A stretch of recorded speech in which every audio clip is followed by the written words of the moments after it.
Love music. Live sport. Talking football with Bill Young, Hugh Burns and Paul Hegarty on RockSport Radio. Friday night's talking football, and we're coming to the end of the season, Shugmeister. No, I'm not happy with that. No, it's been a quick year, Bill. Well, listen, there's plenty to do. Don't forget we've got the World Cup and everything, and European qualifiers, the Champions League and the... What's that other thing called? Europa League. As I take it, RockSport are booking you and I on a all expenses World Cup for the month. That's what I love about you. You've got a good sense of humour. Just for the month. You've got a good sense of humour. Methadone Mick. No, I wouldn't want that. It's a classic, isn't it? I wouldn't like to be going to Russia, but in fact, you know, I was thinking about going to Russia on holiday. There was a wee cruise that I saw. A wee cruise? And it goes all around Scandinavia and the Baltic coastlines, and it goes to St. Petersburg and some other place in Russia. No. And I thought, I might just fancy that. That's one for Hospra. One-way ticket. In the Baltics. I think he's been caught with the Baltics before. The short and curly Baltics. Welcome to the programme. Let me tell you that we are streaming live on Facebook and Twitter. You can watch us, the video stream on Facebook and Twitter and Periscope. We're broadcasting live across central Scotland on DAB digital radio, online at rocksportradio.co.uk via your smartphone, and that's using the TuneIn app. You can get in touch with us. 0333 9442 is the number to dial if you want to talk to us on the phone. 60777 is the text number. Start your message with the word Rock Sport, or you can tweet us as you always do. And that's at RockSport DAB. No, it's something else that I've seen that I was looking at. Talking about Twitter, you know, I'm a bit of a Twitter lurker, and Tom gives me a bit of stick about that. He texts me today, says you better check my Twitter. Him and Chris Sutton have been going at it. Hammer and tongs, something to do with... Who hasn't gone at it with Chris Sutton? Well, Tom's gave it, he's gave him it tight, saying you're stealing a living, you don't know what you're talking about up here, you're up here to be controversial for the sake of controversial, and there's probably a lot of things that right in what Tom is saying, to be fair.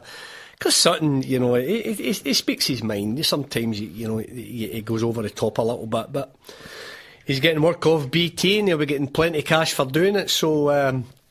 he'll be doing what he feels as if he's got to do, but him and Tom had a bit of an issue in the gantry years ago when BT tried to move in, and they moved the Rangers TV boys up one, and that didn't fit well with Tom, so the wee man's nose was out of joint, so there's no love lost between him and Chris Sutton.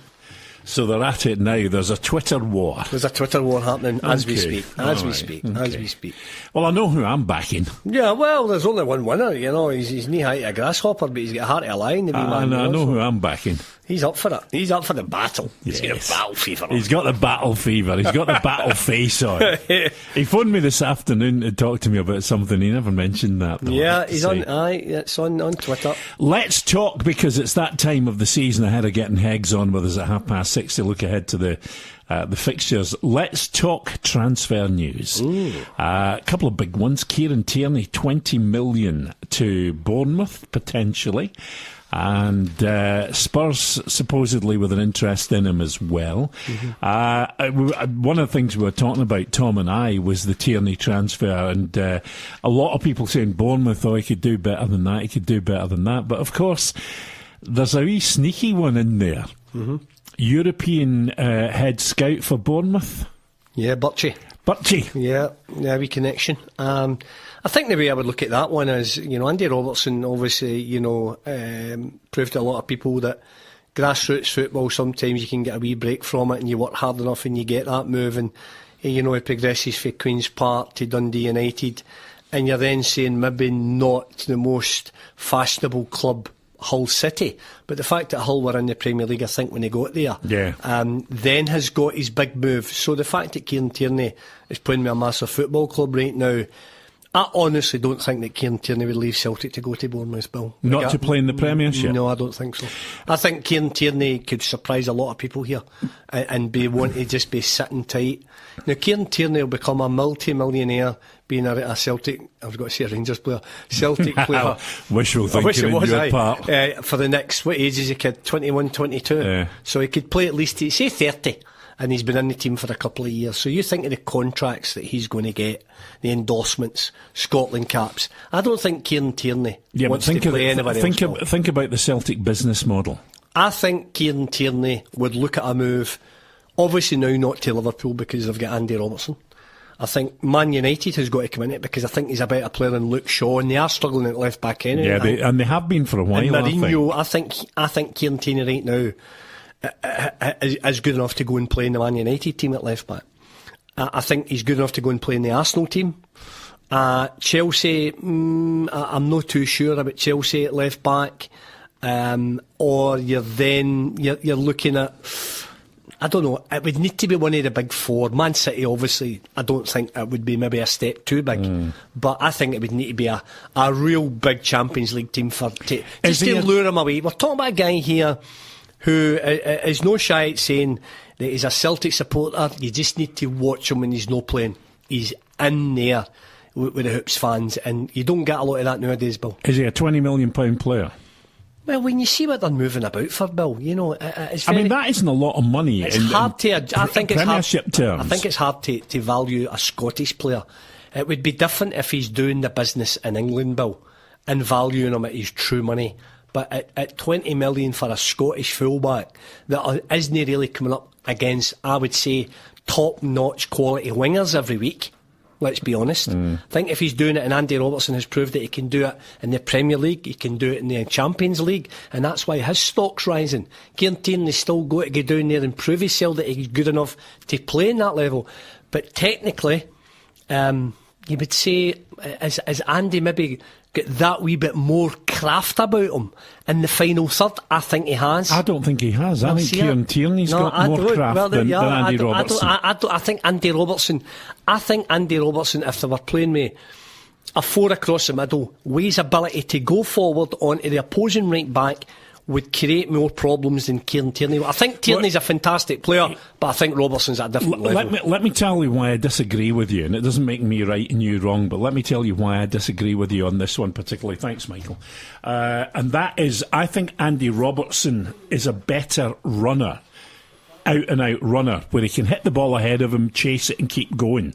I think Kieran Tierney's better ball skills in beating players. I wouldn't agree with you. Well, we'll agree to differ. And you just have to look at the way that Andy Robertson has had so many assists this year in the English Premier League. I doubt whether Kieran Tierney would be up there with as many assists as Andy does. Andy is the old-fashioned type. I always relate to Beckham. Coop. I used to play with Coop. Coop whipped it in. He was the first at whipping it in. And Andy Robertson whips it in the way Coop would do it. I think Beckham would do Kieran it. Tierney does as well. No, I don't. I think he gets and cuts it back a lot. I don't see Kieran Tierney putting one right in between the goalie and the centre back. I think he goes forward, cuts it back, very good at doing it, but I think they're different deliveries, Bill. Shuggy did it a couple of times against Rangers not so long ago. Didn't see it. Just right on the 6-yard box. I was hiding under the bed at that time. Listen, very quickly. Why did you need to bring that one up? Very quickly, right? I've been asked to do this on Twitter. Could you ask Methadone Mick what he thought of Sutton's comments about getting 2 years for throwing a scarf at a player? 2 years ago for throwing a scarf? No, he's saying he comment about you should get 2 years if you throw a scarf at a player. That's nonsense. Is that coming from Tom Miller? No, it's from somebody else. Oh, no, I don't think so. I get 2 years for a scarf. Here's another one. I think it's silly to make values at how much a player in Scotland is worth with poor opposition they play against, and that especially goes for Celtic players. Well, I don't see how it can especially go for Celtic players, because they all play each other. We're trying to value the best left back in Scottish football is Kieran Tierney. It's very difficult to put a price on. Having said that, we're not actually putting a price on him. There's a price being put on him potentially of 20 million. We're only saying, is that a realistic price, and is he worth it? They'll not get 20 million because he plays in our level. He plays at our league, and that's it. That doesn't make him a bad player, but I think it's proven the fact that what you're seeing Andy Robertson, what did he go for Dundee United to Hull for, about 3 million? Was it as much as that? Yeah, but what did he go from Hull to Liverpool 9 or 10, for? I think it was. Was it no further about that? If I mind right. I thought it was higher than that. I don't know, but I don't think it was 10, 11. 12 was in my mind. Well, listen, I don't think that. I still don't think Kieran Tierney would want to leave Celtic unless it's for one of the big guns, Bill. Yeah, that comment. That's what Sutton said to Coisty during the Hearts-Hibs game. Right. You get 2 years if you throw a scarf at a player. No, Coisty and Sutton again. There's no love lost between those two. So yeah. We're talking about a young kid that Celtic have brought through the ranks. He's, but you don't think he's going to go anyway, so it's academic. Listen, I do not think he would leave Celtic. All right, I think he's happy there. All right, Josh Windass quoted at £3 million, some trigger clause in his contract to go to possibly Burnley or Cardiff. Reports that I'm getting is that Dean Windass seems to be handling the business and hawking him round allegedly. So, I don't know what your thoughts are on that. I think if it was me, I'd be putting my money on Burnley, who have got stable in the Premiership. More than that, he goes back to an area that he knows because he's been at Accrington, so he knows the northwest of England. Well, 3 or 4, 5 million to Burnley is really a drop in the ocean. I was golfing yesterday with a guy who's a big Sunderland fan, and they get 60 million for the parachute for your Premier League down into Championship last year. So it shows you the money that they're making now just even to stay in it as well. Get up, stay in it, be looked after. So that is an absolute drop in the ocean to Burnley. Josh Windass has kept himself in the Rangers team because his goal scoring record has been good enough. He's a midfield player, just sitting off morale. He's doing that wee cheating role. No Murdo doesn't like it, but I call it cheating because sometimes, that's exactly what he does. He's good with the ball at his feet, not consistent enough. Obviously, the money they paid to Accrington, they would be getting well looked after. I think it's sort of down to Steven Gerrard. Steven Gerrard will know all about. Probably wouldn't surprise me if Dean Windass is phoning Steven Gerrard to see if his boy's actually going to be in his thoughts or his plans. And that's the type of thing that Dean Windass would do. And you want to protect your own. Just so happens that the manager that Dean Windass is looking after Josh. I think Rangers would take money for him. I think Steven Gerrard will be looking for better quality than that. Well, that then comes to another argument. And again, I had the word with Tom Miller about this today because we were talking about the Windass situation and we were talking about a couple of other bits and pieces. And I said that on my Twitter feed at Bill Rocksport, a number of people were expecting big marquee signings for Rangers and big money to be spent. And they were also, I quoted a couple of names that I knew had been looked at or were getting looked at or were on the radar. And they were Championship or League One players in England. And Rangers fans were pretty disgruntled with me because they felt that they should be looking at better and higher quality than that. I said this to Tom, and Tom said, I don't know what their expectations are. But if you're getting Championship players and League One players in England, it's not where they are now, it's where they finish up. And you ask yourself two questions, Shug. You know this. The first one is, are they better than what we've got? And if the answer is yes, you're already ahead of the curve. Okay? Yeah. The second one is, can Steven Gerrard make them better players?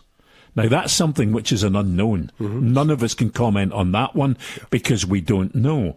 We're told he's good with young players. We've told he's done very well in the youth system at Liverpool. He knows a player. He's been a player. He's been, a very good player. But if you're getting players from, they come from, if you like, the Championship in England or League One, and they come from mid and upper table League One, if they match the criteria that they're better than what you have, for me, you're already ahead of the game. Yeah, I think you can look at it from every angle. My phone's stopped all week talking about going back 30 years. Souness arrives, and like... It is very similar. It is similar to an extent, yeah, but I will also say that Graham Souness, in my opinion, inherited a far, far stronger squad of players. Yeah, no, I would agree with you there. Than when Steven Gerrard is getting, and I keep going back to, I watched the game a couple of weeks back, and it just triggered it. 86 Cup final, Durant scores at the back post. I told Murdo at the amount of players that played in that team were all Jock Wallace's players. Yeah. Coisty, Derek Ferguson, Ian Durant, McMahon, Jimmy Nick, Stuart Monroe, Davy McPherson, all players that Big Jock had. I think if I'm right in saying it was Butcher and Woods that played initially, and Colin West were his 3 big signings. Now that's 3 signings that made an initial impact on the game up here, plus the impact that Souness had of that aura there, and Walter pulling the strings. So the backroom staff was put in place immediately, and 3 big players. I'm talking maybe not up top with Colin West because they had Coisty anyway, but the fact that they brought in the England centre-back and the England goalkeeper, which Steven Gerrard, financially will not be allowed to do. That ain't going to happen. That shows you how the game has changed. But if he brought in Alan McGregor, well, I think he'll know all about McGregor. He'll be talking a Scotland international goalkeeper. He'll fancy McGregor because he'll know all about him. He's played against him. Again, I was doing my homework yesterday for something to chat to you about off air, and I met one of my old teammates yesterday, Alec Miller, down at Tunbury. It was a great day we had meeting up with the old players, and Alec has got a great insight to Steven Gerrard. We'll get him on. I can't believe I didn't get his number, but I can get his number and we can get him on. And this is a guy that worked with him. And we were in the lockers at the end. I says, "What's he like, Alec?" He says, "Listen," he says, "he's no a ranter. Jamie Carragher was the ranter." He says, "He's the tough thinking, methodical, spot on guy, very articulate, dresses well, and lets his fit my day to talking." And Barry Ferguson said the exact same last Friday in his column. This aura about him, and he had that fear about him, where players were, everything was going through him. And they think if he takes that into his management role. But again, McAllister's a massive task ahead of him. Guy that's managed, played at good level, worked together, played together, trust together. The backroom staff, Bill, is going to be very, very important. What they're going to do. Jimmy Nick, Jonathan Johansson, guys that take the warm-up, sports therapists, physios. This might be a full new broom getting in there. Sports psychologists, a lot. Everything must be in his thoughts, right? Do you keep it or do you change it? And it's all down to what Mr. King has made available. And that's the most important thing. But I think you're right, Championship players are Championship better players than what Rangers have got right now. Well, we know what they're earning in Championships, and they're no numpties, Bill. They're earning big money there. Good footballers who will come up and do well here in the Premier League. That might not be good enough for Stevie Gerrard going to the Championship. He might be wanting the cream of the crop to come. You're thinking, I just think that I think they bring a couple of big names in, Bill. I don't know how he can, to be honest. Well, it's wages, isn't it? But again, it's all down to what he can move on, Bill. The problem is, the only person that's not been signed for Rangers in people's heads is Messi. Well, I was surprised not to hear today, because Rooney's talking about he left the training ground this morning at Everton and talking about him going to the MLS. So, I'm surprised if we don't lift that over the weekend. Well, and he's on the phone to Gerrard. It's already been bandied around, as was Jack Wilshere, and Jack Wilshere's just signed a 3-year extension with Arsenal. Yeah, with another chance to extend that by 12 months if he wants it, and it's there. So there's all these names are getting bandied around. Steven Gerrard has got a list of players that he's interested in. Yeah, I know that for a fact. He's got these players, and there are A-list targets, there are B-list targets, and there are C-list targets. Yeah. And he'll see who fits in where. Some of them he'll have to pay money for, some of them will be on freeze, and he'll say, right, I've got to free up that amount of money. Mark Allen will be feverishly sitting at the minute, working out what he's got to offload and what it brings them in terms of savings on a weekly basis, and then they look at how they redistribute that. But you know what I love about it, Bill? There's a freshness about the appointment. It's box office. Is it going to work? Is it not going to work? It could work because he was such a great footballer. It could work because he's got so many contacts. It's good work because he's thorough himself. It's the way he's always conducted himself proper. 114 England caps. Won the Champions League with Liverpool. Played with a massive club. Didn't know anything to play with. In about playing with wee clubs, he's played with the big club. He knows what it's all about. If you're bringing somebody through the door like that, you're bringing a winner in right away that'll not take second prizes. That's what the Rangers fans want to see. They want to see their gaffer being a winner. And I'm sorry, who's been in charge over there? Isn't the guy's fault that came in? They chant any appointments. It's a risk, Bill. You don't know who you're bringing in, but when you're looking at somebody's stock and what they've came for, you've got a wee chance. Well, you and I were talking earlier in the office about John McGinn and an interest. Now, there is an interest from Rangers. Papers are saying it. It's today. not just that. I've had a conversation with somebody who'd told me there's an interest and why that interest is there. Obviously, there's a situation with John McGinn's grandfather and obviously his allegiances. Mm-hmm. A lot of people have pointed out that Hibs probably wouldn't sell him to Rangers because they've been through that before. Remember with Stubbsy and Scott Allen. Yeah. And there is that. But I think Hibs are a business now with Leanne Dempster where anybody's for sale at the right price and they don't care whose money it is as long as they get pictures of the Queen on it. Mm-hmm. And so from that point of view, would John McGinn go to Rangers? That I doubt, but I don't know. The boy might see it totally differently because of the way that footballers are today. But I put on again on my Twitter feed today, Steven Gerrard doesn't care who your father was, your grandfather was, your cousin, your brother, your sister. Mm-hmm. He cares that you can make that team better and you'll be a winner. And I'll tell you why, Hugh. Steven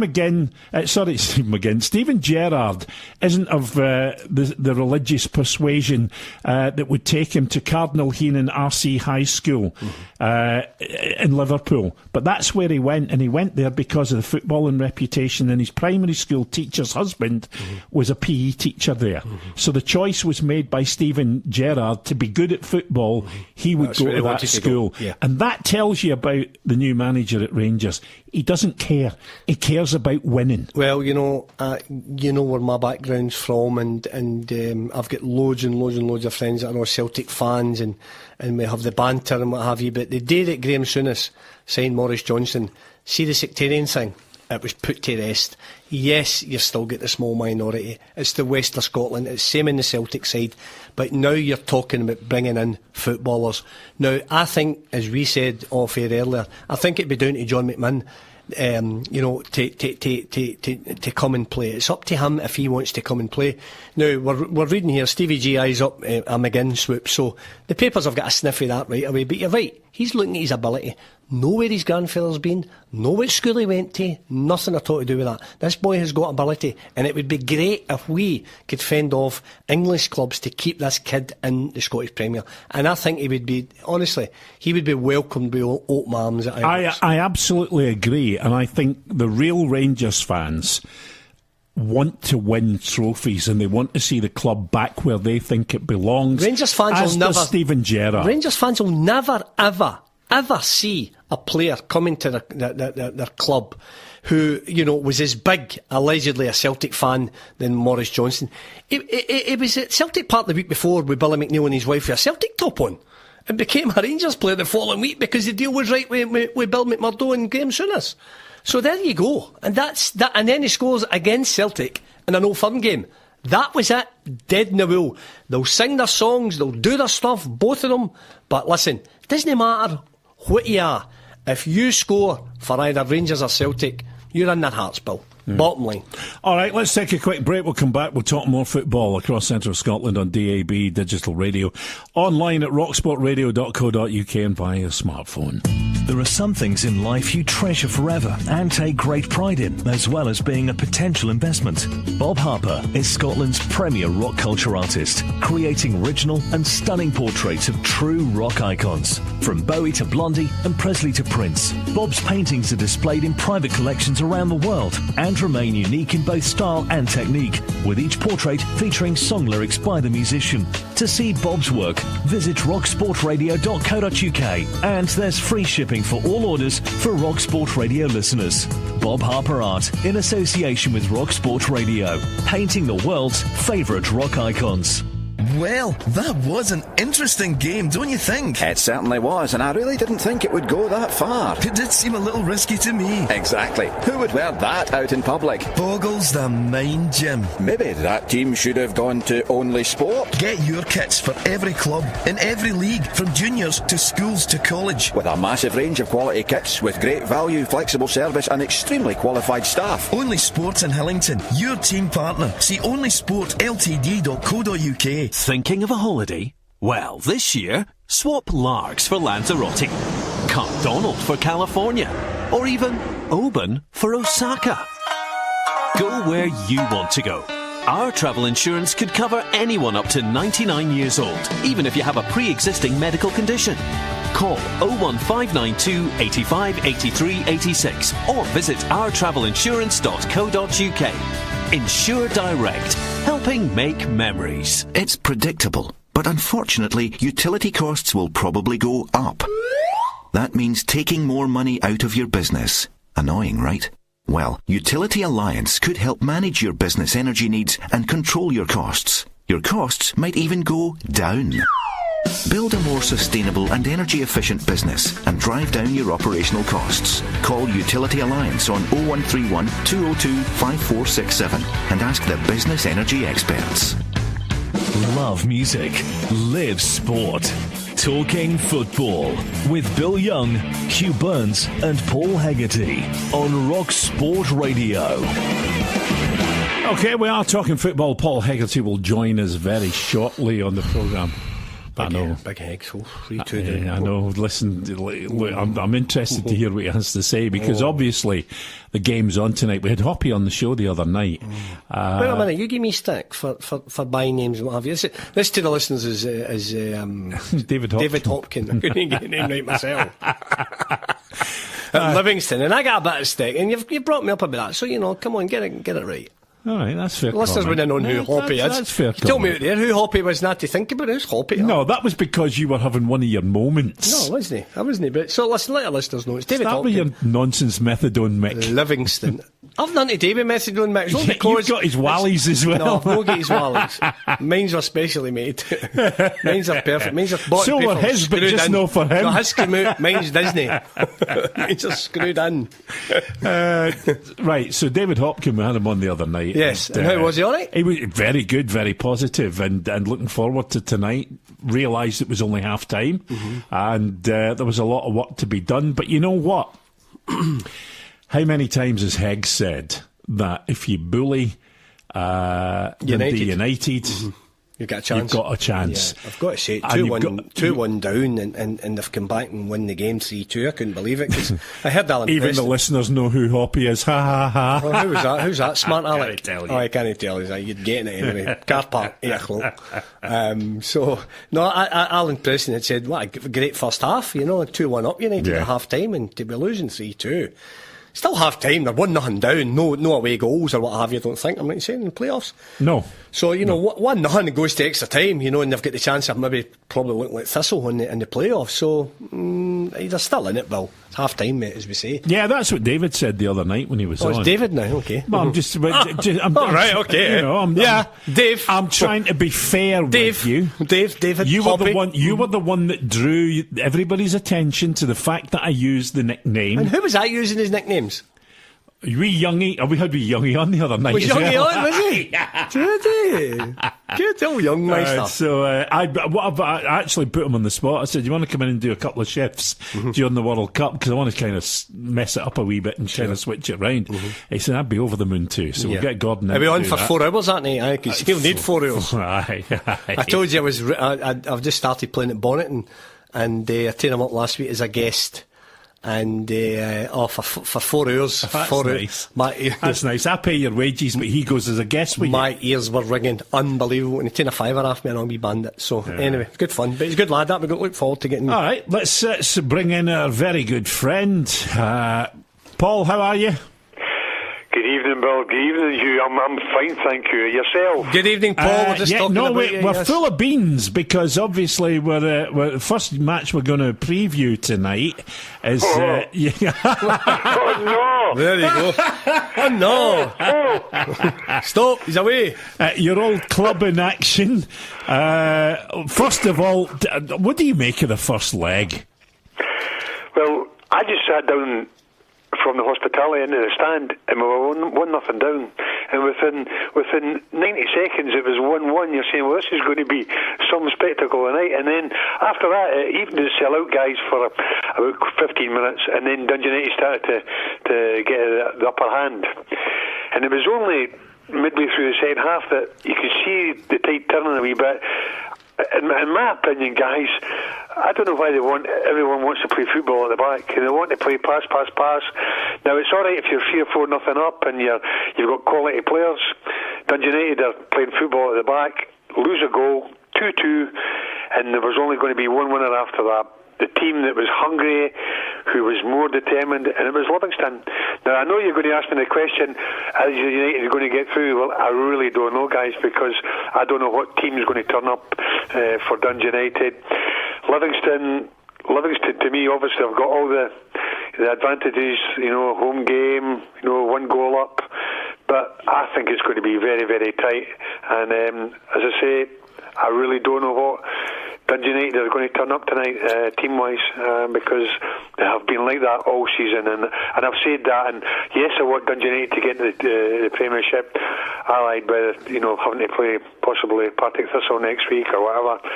I really don't know, guys, because as far as I'm concerned, the way football's played just now, it's alien to me, because we Jim would never allow you to play football at the back, especially in circumstances like this.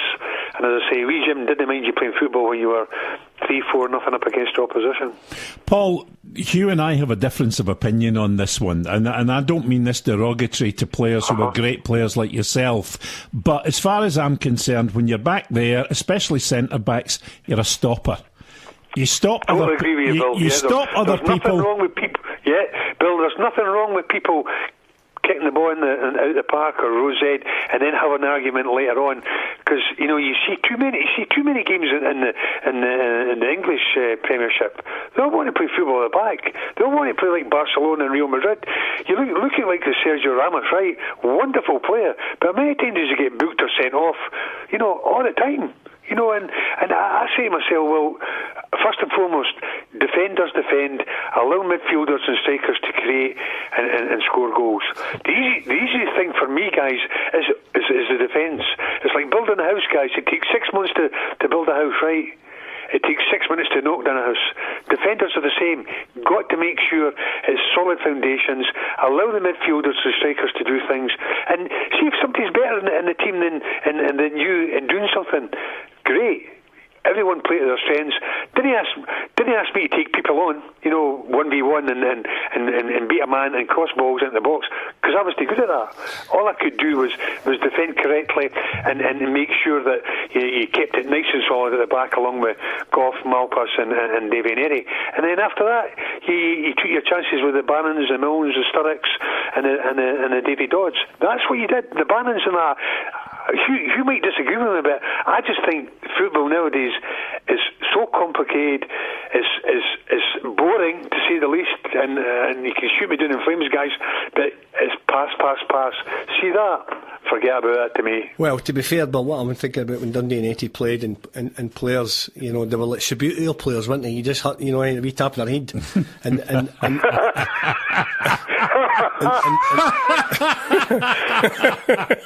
I'm just going to hang up, okay?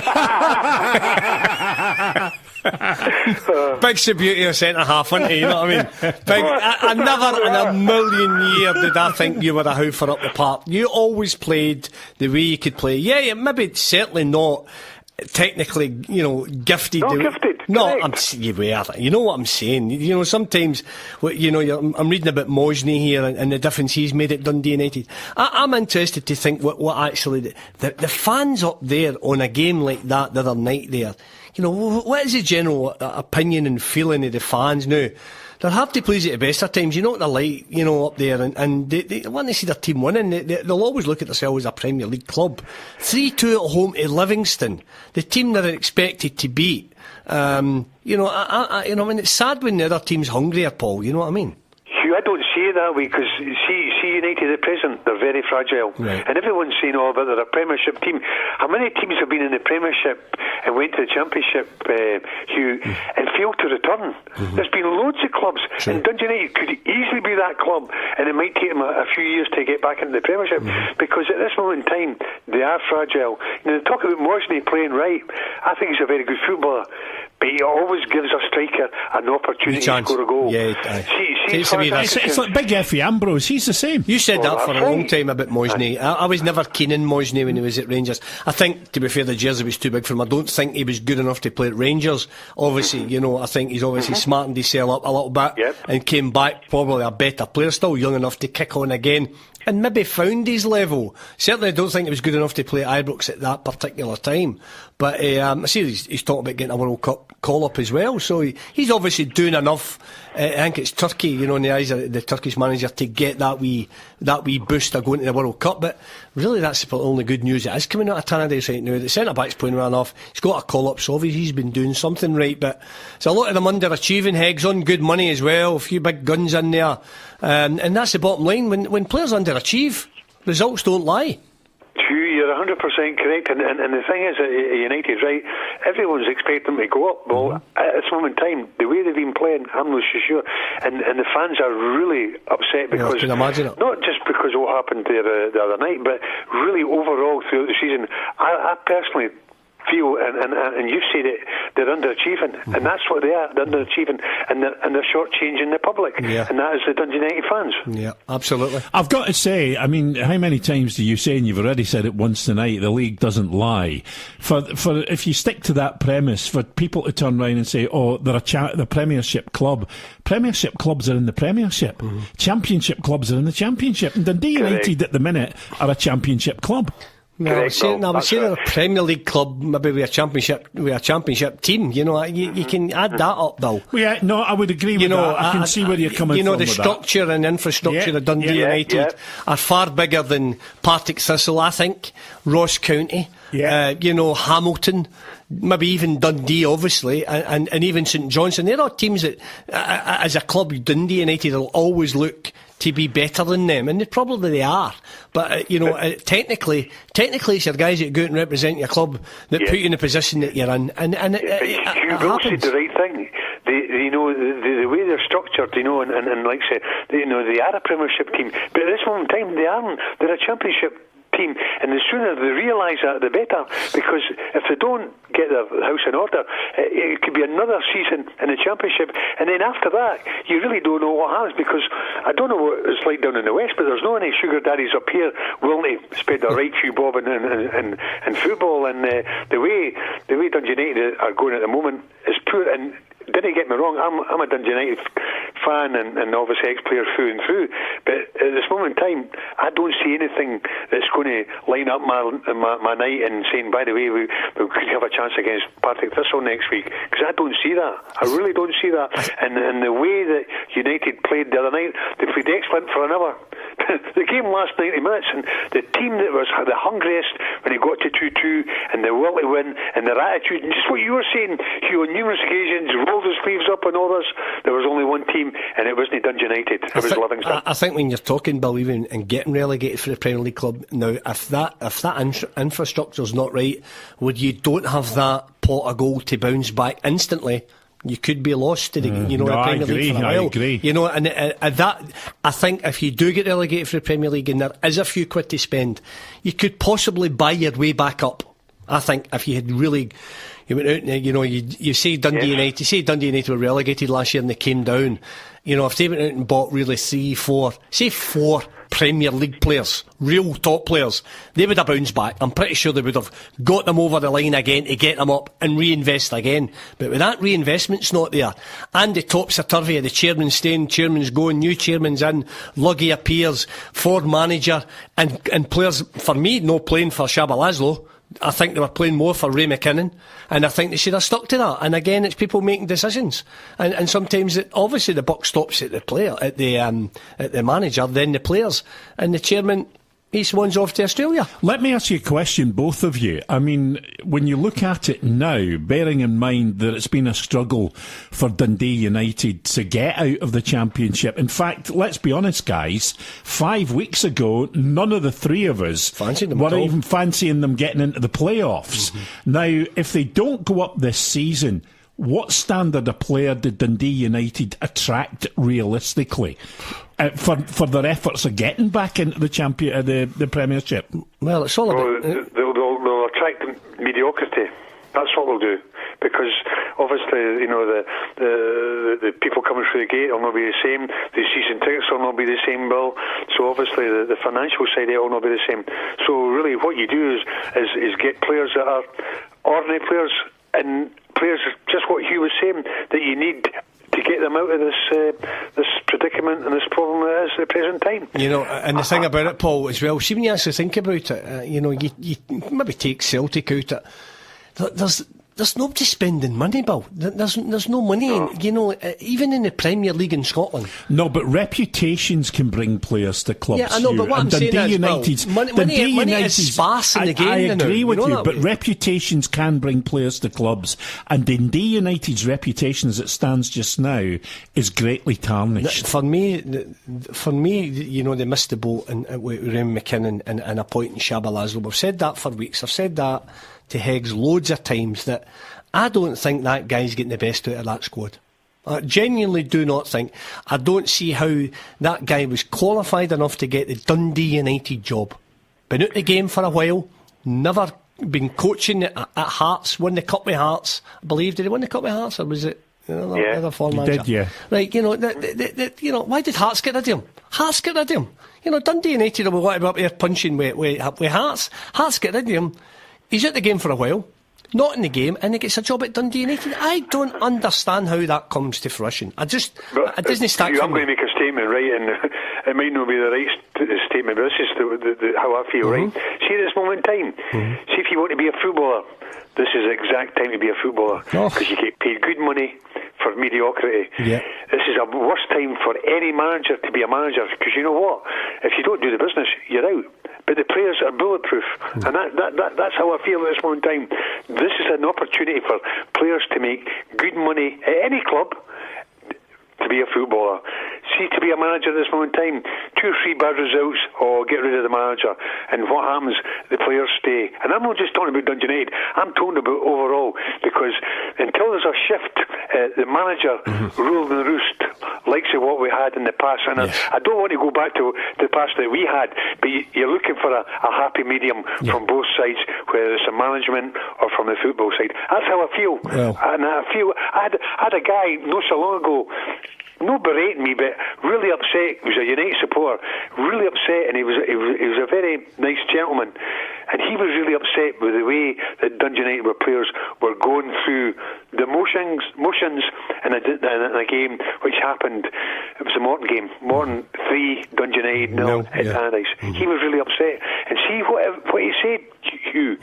He was 100% correct. I could not defend Dundee United in any shape or form. Yeah. All right. Just to be fair to Shabba Laszlo, since he left Hearts, he's coached in Belgium, Lithuania, Hungary, and before he came to Dundee United, Slovakia. So that's where he's been. He's been in work since he left Hearts. Right. Well, I don't think it's his fault. I think it's his players' fault. They got rid of Mitchell Patalainen, they got rid of Remy McKinnon, and they'll probably get eventually rid of him. And the bottom line is, the players are still there. That's what I say. I've never heard you so vociferous about Dundee United as I have tonight. Well, I'm saying it's like Hugh with his team, Rangers. You know, you want the best for your team, and at this moment in time, see if the players were poor players, but they were working their tails off and giving you everything, I'd accept that. I would really accept that. But at this moment in time, the players over the season, nah.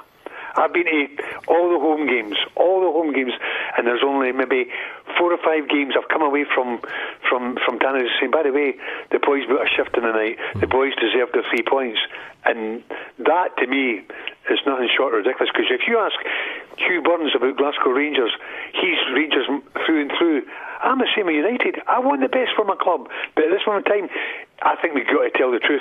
And what I've seen over the last 10 months of the season is very, very poor, to say the least. And I'm very vociferous. I'm really upset at what happened at Tannadice, and I'm upset for the punters who go through to Tannadice and who go to the away games through thick and thin, and they come back to me and say, by the way, Paul, that is shocking what they've seen. And they're right. They're the paying public. See if they were playing brilliant and it wasn't working out, you would say, well, by the way, you know, Lady Luck's, you know, no shone on them this season. Yes. I've not seen that at all. Yeah, I want players, just like what you, Burns, played with Rangers, guys that are going to graft and just work their tails off for the 90 minutes and for the cause. Yeah, the game has changed, Higgs. You've nailed it. When managers ruled the roost and you respected them, and you had to play to earn your cash to have a living, and that was the bottom line. And Bill laughs about bonuses and appearance money and what have you, and it was all related. And now that they are just so pampered. How it's player power, agents going in and demanding they move on, and it's just something that managers have to deal with. But I still also think that it's up to managers to get the best out of their players. I really do, and how you manage them if things are not going right for them, and it's how you give them a rollicking, and it's how you give them a cuddle, and but how you work on that system. The only thing I would say to you is that these players have not played for Mixu and Youngie. They've not played for Ray McKinnon. They're not playing for Shabalazlo. There's a common element in all of this. The players. I'm pretty sure the playing staff has changed a little bit. But not hugely. Not hugely. There's not been a huge influx of change, has there, at Tannadice since Mixu and Youngie were there, has there, Paul? No, well, you see there's maybe been 3 or 4 players come in, but the 3 or 4 players that have come in have no for me, Will. No. And if you go back to an old adage that Harry Redknapp said, that if you want to be a good manager, you get good players. See, if you want to be a great manager, you get great players. And at this moment in time, I don't see any players at Tannadice sort of stick out and say, by the way, they actually excite me. The one player that's not playing tonight, right, who epitomises United of years gone by, and he's not the most gifted player, but what Will Flood gives United players and the team, he gives passion, great attitude, a will to win, and he'll stick his feet in and his head in where it hurts. I don't see that from the other players. But so how big a miss is he going to be tonight then, Paul? It's going to be a miss, but like what's happened. He got sent off there right towards the end, Bill, but that was through frustration. He was really upset at, getting back to 2-2, and before you know it, he's raised his arms and obviously been sent off. In our day, if you raised your arms, you'd probably get booked, and that'd be it. It was only when you maybe hooked somebody that you got sent off.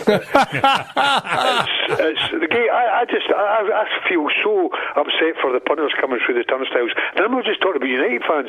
I'm talking about across the board, because what I've seen over the course of the season from Dundee United players, they've got to look at themselves in the mirror and say, by the way, have we done enough? And I'm sure I'll get criticised, but that's just the way I feel, because they have been very, very poor and let themselves down. They've let the fans down, and they've let the managers down. And who's still in place? It's still the players. Higgs, it's half time, big man. Calm down to a riot, right? It's early doors. You've had a wee sniff of the gas, I think, before you've come on tonight. You're on a wee rant there, so listen, you're getting a wee bit old in the tooth. We don't want to be sending the ambulance round. So calm down, right? Okay. Next thing you'll be hearing is somebody shouting, clear? Aye. Yeah, stand back. Listen, it's half time. Dundee United, I'm pretty sure, can regroup. OK, Will Flood, I think, will be a big miss. He's a wee leader in the middle of the park, and he'll battle for the cause, but you've got to be looking then, and I know, and talking to a few Dundee United fans, Scott McDonald, he'll do it, and then you'll go missing for 2 or 3 games, which isn't like Scott McDonald. Something tells me I don't think he's that happy. I don't think it's worked out that great, that move, but this is a night that Scott McDonald's got to be stand up and be counted. But it is half time. They're 1-0 down. No away goal rules, whatever. If you go to Almondvale or the Tony Macaroni with chips in the side stadium and have a wee chance, then the night is young, as they would say, and they go in and battle for the cause. I'm pretty sure there'll be probably more Arabs down there than Livingston fans. The Livingston fans are coming back. No, I think they've only usually just got a couple of minibuses at the games, but I think the Arabs will take, a couple of thousand down there the night, Higgs, shouting them on. It's only an hour down the road. I think there'll be a great atmosphere. I don't think is it on the telly? Is it on Alba? I think it is. Yeah, BT Sport. I think it is. Yeah. Right. Give me your predictions for tonight. While you're ranting on there, Burnsy boy. I wasn't ranting. I wasn't taking it easy. No, Hugh was a sensible one for a change. It was a big man. It was. Go on. What's your thoughts after you've just waxed lyrical, trying to calm him down? Well, I'm going to usual and say 2-0 Livy. No, I'm going to try and put a smile on the big man's face. He's at a fragile age. We want to be looking after the elders. I genuinely think that Dundee United will go and win the match tonight. and I'm going to go for Livingston 0. Dundee United want to go to injury time. And Livy win it in penalties. No, and I think Dundee United I'll score with Big Mosney scoring the all-important penalty kick and taking Dundee United into the playoffs of the Premier League team. Waiting. Well, Hugh, that's really kind of you. But there you go. For all I've said, okay, over the last 5 minutes, I hope I'm wrong, and I hope Dundee United get through. I think it'll be 1-1. I think it'll be a stalemate, and I think Livingston will just get through by the odd goal. I really do. I think it'll be 1-1. Well, you notice when Dundee United are away, he doesn't really go for them because he's not really picking up any tickets that night. He's not really that bothered. He's not his dinner. No, he's not his dinner. Guys have said to me today, by the way, guys, are you going down to Livingston? I says no. I said I'm doing a radio programme with the great Hugh Burns and the super duper supremo Bill Young. You know? And I says there's no way I'm going down. and you know this, it's bad enough going to Tannadice and watching because it's been really poor. And to say that about your own club is no nice, but I'm just being truthful, guys. There's no point in coming on the show and smudging over things and saying this and that. That's what's happened in Tannadice over the last season. You know that's not what we're about anyway. We put the boot in when we have to, and we give people a cuddle when we have to. I thought his pals were going to say who's Bill Young. Listen, my wife says that. Let me ask you a question which has come in on Twitter, and it's a serious question for you, Paul. How long can Dundee United really last not getting back up into the top flight in Scotland? Well, it's like everything else, Bill. If they don't make it this season, they'll make a big push and they'll all stay full time next season. But the longer it goes on, then teams start to come to Tannadice, and it's happened this year. We'll get a result at Tannadice this week, and we'll play at Tannadice, nice surface, nice stadium, and then we'll go and do the business. And once you hit the buffers, it's very, very difficult to get back into the groove. But I think it's a must for next season, because if not, you just get sucked in with the pack, and before you know it, you're just another club in that league. All right, we'll take a quick break. We'll come back. We'll talk more football with Hugh Burns and Paul Hegarty on RockSport Radio. Radio, the trusted medium giving you access to the RockSport Radio audience, effectively your potential customers. It's straightforward, cost-effective and available on and off air. Whether it's adverts, sponsorship, promotions or digital, we can build a bespoke campaign including tailored production services, working with you to deliver the return on investment your marketing deserves and our experience provides. To access the RockSport Radio audience across central Scotland, and for more information, go to rocksportradio.co.uk/advertising. Thinking of a holiday? Well, this year, swap Largs for Lanzarote, Cardonald for California, or even Oban for Osaka.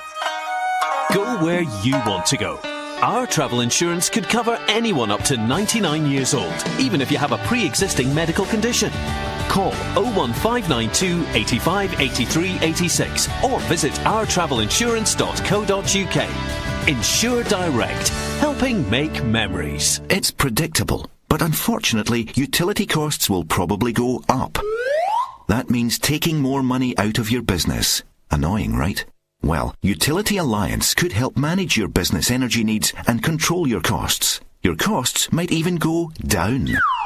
Build a more sustainable and energy-efficient business and drive down your operational costs. Call Utility Alliance on 0131 202 5467 and ask the business energy experts. Well, that was an interesting game, don't you think? It certainly was, and I really didn't think it would go that far. It did seem a little risky to me. Exactly. Who would wear that out in public? Boggles the mind, Jim. Maybe that team should have gone to Only Sport. Get your kits for every club, in every league, from juniors to schools to college. With a massive range of quality kits, with great value, flexible service and extremely qualified staff. Only Sports in Hillington, your team partner. See onlysportltd.co.uk. Love music, live sport. Talking football with Bill Young, Hugh Burns and Paul Hegarty on RockSport Radio. Okay, let's move on. Let's talk about those fixtures as we always do on a Friday night. Hugh Burns and Paul Hegarty with me. Boys, we will start back up in the Gaffers area. Dundee against Partick Thistle at Dens Park tomorrow. Kick us off, Hegs. Well, what a wonderful week for Dundee. 2 wins, 6 points, 39 points on the board, guys, you know, and you know, it looks as if it's a chasm between Dundee and Hamilton, but it just shows you when you get a win at this time of the season, whether you're in the top 6 or the bottom 6, it's like gold dust. Absolute gold dust. Now, two wins on the trot, 1-0 against Hamilton at Dens, and then Neil McCann going up to Ross County and obviously getting 1-0 result, and just doing what he's done over the course of the week. It just shows you, it puts a different complexion on the league, you know, on his performance over the season, and everyone's probably, you know, happy days at Dens Park, and rightly so, because, you know, for a long spell, Neil McCann and Dundee were getting sucked in with their teams, but they've managed to do what's the most important thing, is win games and get away from the bottom. And then you've got Partick Thistle, you know, unless it was a major miracle tomorrow and getting results, obviously they're going to be either relegated or obviously in the playoffs against Livingston or Dundee United, and it's not happened for Alan Archibald this season. He'll just be making sure that they get a result, and they are not relegated, and they are in the playoff games against the two teams I've mentioned. I don't like to be a smart aleck, Mr. Burns, but I did say 4 weeks ago, maybe a wee bit longer, that I thought Dundee were the team best equipped to get out of trouble. The way they played, I felt that they showed a lot of style, they created a lot of chances. They're still not scoring lots of goals. For the chances that they make, Hugh, they don't convert enough. And you only have to look at that against Ross County, a 1-0 again. But they have been good enough to get out of danger. Priceless 2 wins, there's no doubt about it, what Higgs had said, but I'd seen a wee spark in Dundee's, you know, all-round performance at Ibrox. And I'd said the 4-0 totally flattered Rangers that day. There was never 4 goals in it. Dundee passed the ball with authority, their shape was good, and it just seemed to be sucker punches that were getting caught out and lost to 4 goals. And that's how strange the game panned out. But to get their 2 wins doesn't surprise me. What has surprised me, Thistle haven't got any wins, and we all thought that on the back of previous seasons, previous experiences of being down there and digging deep, they're in the mire, and it doesn't get any tougher than going anywhere for Thistle right now, especially going up to Dundee, who have won 2 in the bounce. But is there a twist? You know, would Thistle lose tomorrow and you know, Hamilton win? Or, you know, he didn't know Hamilton entertain Motherwell, I think, didn't he? The game tomorrow, and Thistle go up there. So it's just so hard to call, Bill. The problem you've got is that Thistle's goal difference is the worst in the league. Yeah, well, you know, and it's just such a swing. It really is. Yeah. Even if they do win tomorrow and they go level with Hamilton on points, if Hamilton lose to Motherwell, the goal difference is out the window. Yeah, without a doubt. Again, that's why they're bottom of the league. No been scoring goals. All-round play, been disappointing. Been down there for most part of the season, if not at all. And they go to a Dundee team, 1-2 in the bounce. Again, Dundee you've got to fancy. At home advantage. Thistle, is there a spark to Thistle? They've got players that can score goals, but you've got Dundee that can knock it about. You know, the pitch will be good, it'll suit Dundee the way they pass the ball. Thistle's got to go chasing the game. You know, it's a hard one to call, but I would think Dundee at home, Bill, you've got to fancy. I mean, the only thing for me is that from Archie's point of view, if you're going up there, you want to go and win because you want to at least end on a positive note if you're going into the playoffs. But in real terms, what is the goal difference? What is the goal difference? Well, the 3 points don't buy them much. You've got, at the minute, Thistle's goal difference is minus 31, Hamilton's is minus 18. Right. So there's a 13 goal swing there. Yeah, well, I don't think that's going to happen. No. For obvious reasons. So, as you say, we head a steam for the playoffs. That's what you're looking for, surely. Yeah, without a doubt. It's got to be, and it's amazing if the results do go their way and Hamilton lose, they win, it goes down to goal difference, which is obviously in Hamilton's favour. So you've then got to look at, right, who are we going to play in the playoffs? And you know, it's you maybe just look at, you know, is Alan hitting the buffers a wee bit now? You know, he's been there long and weary. He's been quoted for a couple of jobs down south. He might actually just fancy a wee bit of freshness and getting away now and letting somebody else, hold the reins and getting on with it, and they can. You've moved on Tommy Wright and Alan Archibald all in the same season. Well, yeah, I have, and I still think there'll be a change at St Johnstone. Maybe Paul probably doesn't think so, because he thinks that Tommy Wright's Mourinho, so there's a connection there along the line of Hugh, just look what he's done, Hugh. Just look what he's done, Hugh. And where do you think they should be, Hugh? And you know how you having a go at him, Hugh. And before he actually starts, I'll preempt it, because I know when he starts with a conversation at Hugh, then he's going to come back with something on it. So I just think there will be a change done at St Johnstone, Paul, before you come in with Hugh. So I think there will be a wee snifter of a chance there that Tommy will move on, but I do think that if Alan manages to keep Thistle in it through the playoffs, that he might have one more season, but I don't think it would look good. I think again it's been documented that he would possibly still be wanting to be hired and stay at Thistle if they did go down. Whether that's just a wee bit of tongue-in-cheek just to keep the momentum going, to keep them up, it remains to be seen, but it's what you do. It's the bottom end of the league. It's the players with lesser, quality than the top six.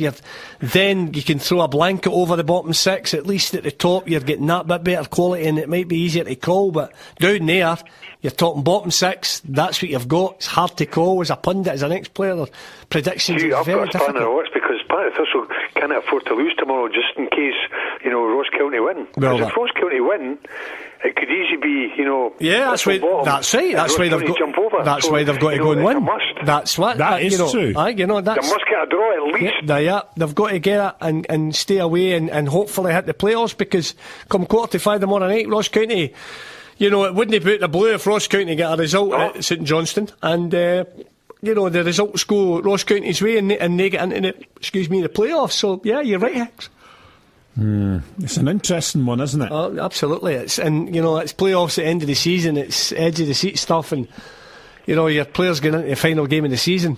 Paul, let's not forget, Bill, these players have put these clubs into that position. You're There's nobody to blame for me. Manager picks his team. Yeah, sometimes he might put his hand up and say, I just didn't get the personnel right picked on that day, but you've got 38 games there to get it right, players-wise as well. Higgs, what do you do as a manager if you're Alan Archibald and you're going to play tomorrow and you're up against Dundee, who are playing well, but that they kind of create a lot of chances but probably score the odd goal or so.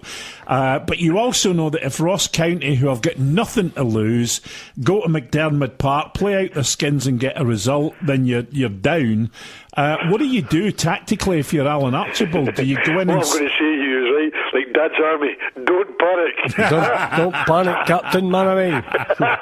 Exactly. We're doomed. We're doomed. Question, We're doomed. Alan Archibald's really got to make sure that they don't get beat tomorrow, because I'm sure Alan will fancy his chances against Livingston or Dundee United in the playoffs, because they have been there before. They have a Premiership team at the moment, but that could all change. But it's an interesting one, really, Bill, because he's got to make sure he has got to sort of rein in all his resources, all his management skills to get the boys over the line, because he knows that they're not going to claw back the goals at Hamilton. Martin Cannon's done a wonderful job again, and we'll go into him fairly shortly, because obviously they play Motherwell tomorrow as well. But the two managers you've got the co-manager of Ross County, they'll be desperate to get a result and put pressure on Partick Thistle. Can you see them getting a away game against St Johnstone? Well, anything's possible in football, and they've got to believe that they can get a result against St Johnstone tomorrow. As like Alan Archibald and Partick Thistle, I think the players that they've got at Thistle should be better than what they have, because they finished sixth in the league last year, guys, and they had an Indian summer last year. They had an Indian season in regards to doing ever so well, and like everything else, it's very difficult to replicate, and it's very difficult to do it again. As like you saw Kilmarnock this year doing ever so well. If Kilmarnock can do what St Johnstone have done over the last 3 or 4 seasons, then I would say, wow, that's fantastic from Stevie Clark. But what Stevie Clark's got to do is build on it and get better players to improve his side. But I digress. It's going to be really tough for Partick Thistle, and it's going to be really very nervy for Ross County. But managers has just got to try and keep the players, on an even keel, and make sure there's no silly incidents during the 90 minutes for Ross County or for Partick Thistle. I think it's just who holds their nerve the most, guys that actually try and see the game out and see the point in Partick Thistle's situation, and obviously 3 points for Ross County. What I'll say is, when's the last time Ross County won away from home? Yeah, it's true. Absolutely. I don't know. Yeah, talk about Thistle as well. I'm reading a great bit here that Colin Duncan's done, talking about Alan Archibald. Led Thistle into the Premiership, top 6 for the first time in their history last season. Yes. Only for the late great John Lambert to tell him it's the worst thing he could have done, son. He says Thistle failed to match the dizzy heights. He says, and listen, I'll be expecting that out of you every year now. And obviously, the late John Ramby says, what are you doing? He says, you don't do things like that. I'll expect it every year. We did it, and it was a big achievement keeping them in the 6. But it's so hard, it's so difficult. Budgets are down there. They're all scrambling for players, for the best of players to kick themselves away from it. But yeah, you can't call anything. St Johnstone certainly have picked up, there's no doubt about that. You can't call anything. You're going to have to, because I want a result from you. Well, I'll give you a call. With Dundee Thistle game? Yeah, Dundee Thistle. I'm going to go Thistle 1-0. I'm going to go Thistle 1-0. Just to get the all-important win. Obviously, not going to catch Hamilton with a goal difference. But I think they need a win big time, and I think if they left it to get a point, you could see the worst happening. They lose late on, Ross County win, and they're down in play-off for Ross County. So I think they'll go for the win, Bill. Heggs? I'm going to go for a point. I'm going to go for 1-1. I just think Thistle will just get enough to go over the line, and that's all really they need to do, Hugh, at the moment. Just get over the line and obviously take their chances in the playoffs, and hopefully, for if you're a Thistle fan and obviously a Thistle player, keep them in the Premiership. Yeah, it's a big call, but best of luck to the Harry Rags, yeah. OK, it's a big game tomorrow as well. Motherwell against Hamilton, the local derby. It's been a bit spicy of late.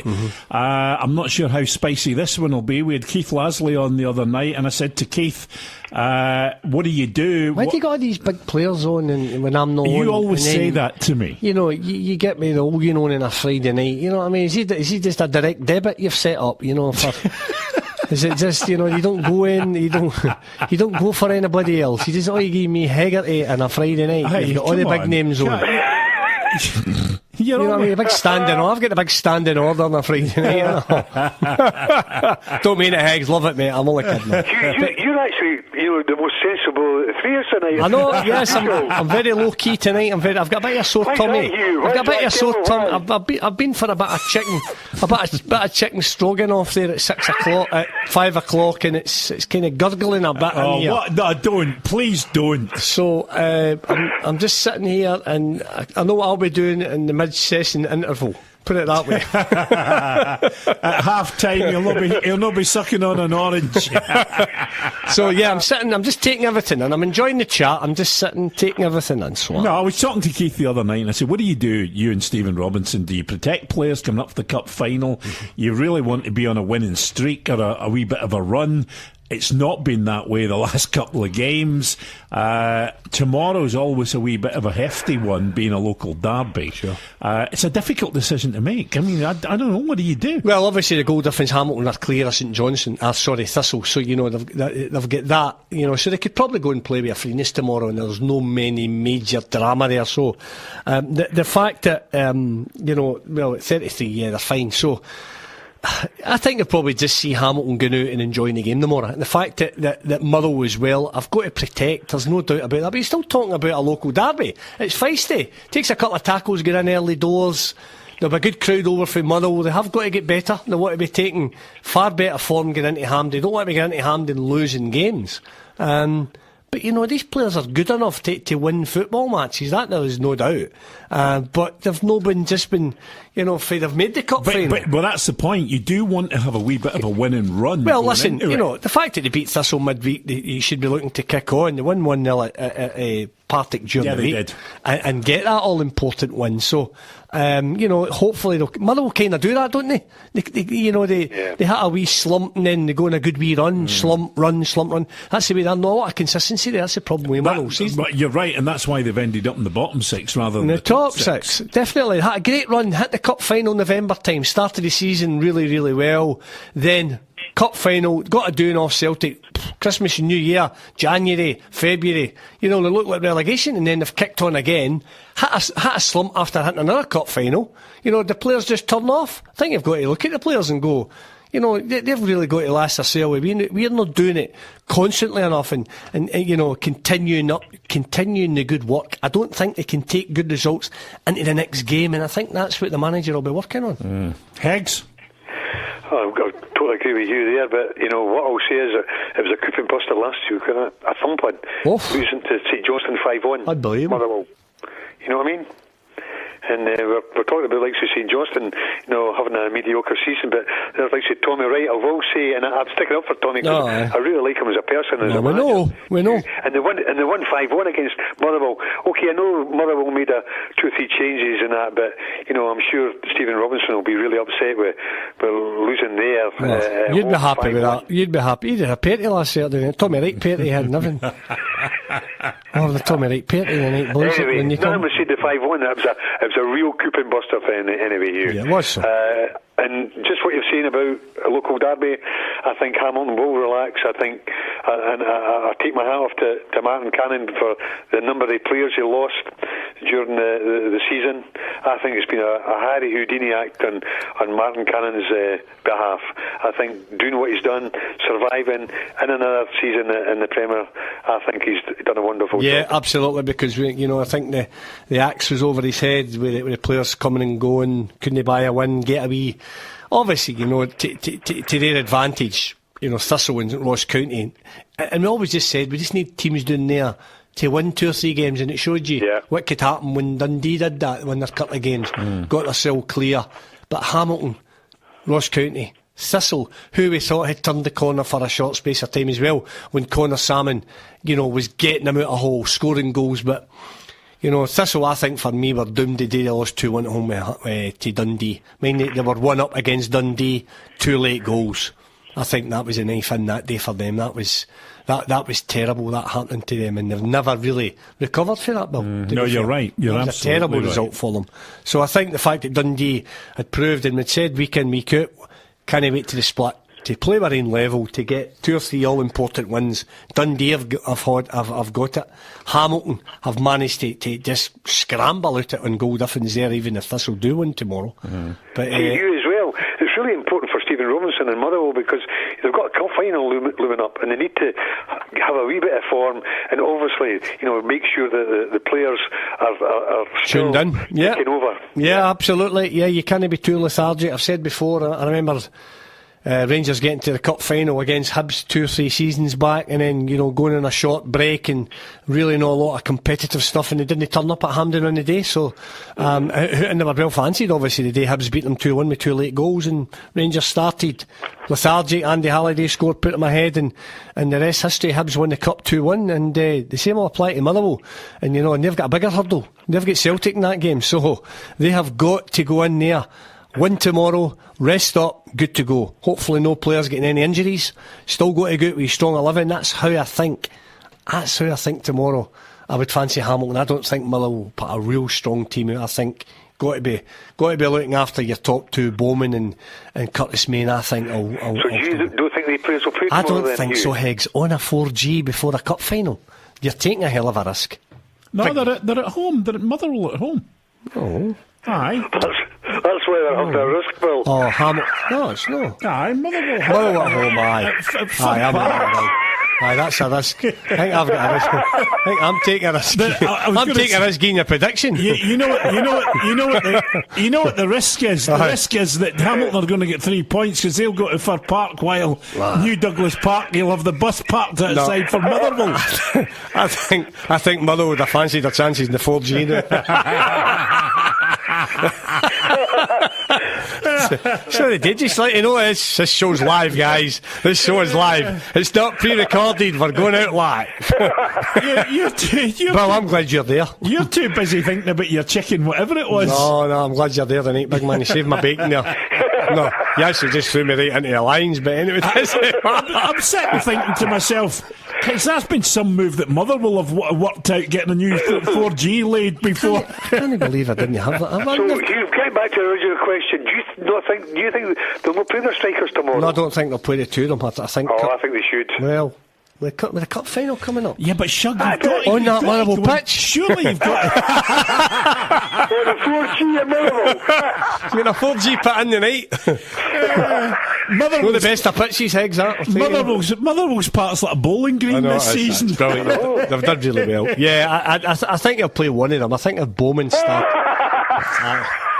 And I've just had a text saying that. What is it, Michael Jackson? You're actually backtracking you. I'm having a nightmare, aren't I? You do know that Keith Lasley doesn't play anymore. He's the assistant manager. Just ask me for a prediction.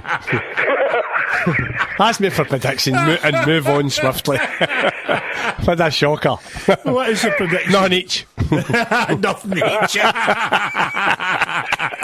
Come on, hurry up. Heggs, what's your prediction? I'm going to go for Motherwell 2, Hamilton 1. Alright, boys, catch your breath and you get your contact lenses sorted, because very quickly we're going to go and talk about the game that we were talking about earlier on, Livy against Dundee United, that playoff final. And our man at the Tony Macaroni Arena is John Brodie. Yes, good evening everyone. Welcome to the Tony Macaroni Arena for the second leg Premiership playoff semi-final match between Livingston and Dundee United. Livingston taking a lead into the game after coming from behind to edge a 5-goal thriller at Tannadice. Boss David Hawkins has made one change to Monday's team. He starts with Alexander in goal. Halkett, Gallagher and Cullen. Pittman, Dunn, Longridge, Davita and Jacobs, with Miller up front on his own. Dundee United appeared to be cruising to victory on Monday night. There was only 12 minutes left in the match. However, 2 goals in the space of 3 minutes turned the first leg tie on its head. Matters were made worse when skipper Willis Wood was ordered off later in the match, and that meant he misses tonight's game. Sabo Laszlo's made 1 error, 2 in total to the side that lost on Monday. Lewis is in goal. Murdoch, Durnan, Mosney and Ralston. Gillespie, Stanton, King, Fraser, McDonald playing off Nicholson. Tonight's referee, that's Don Robertson. So he's looking for the opportunity to return to the top tier of the game.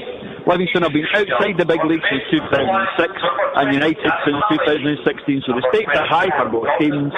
This is John Brodie for RockSport Radio at the Tony Macaroni Arena, where Livingston take on Dundee United. John, try and get away from that speaker the next time that you're doing your report at half time.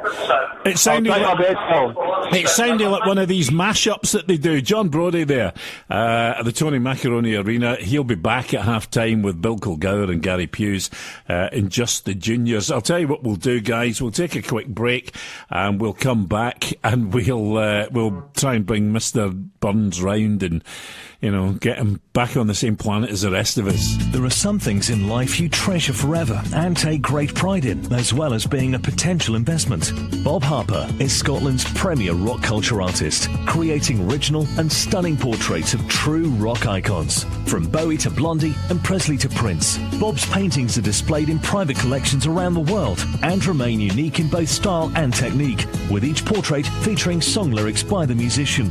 To see Bob's work, visit rocksportradio.co.uk, and there's free shipping for all orders for RockSport Radio listeners. Bob Harper Art, in association with RockSport Radio, painting the world's favourite rock icons.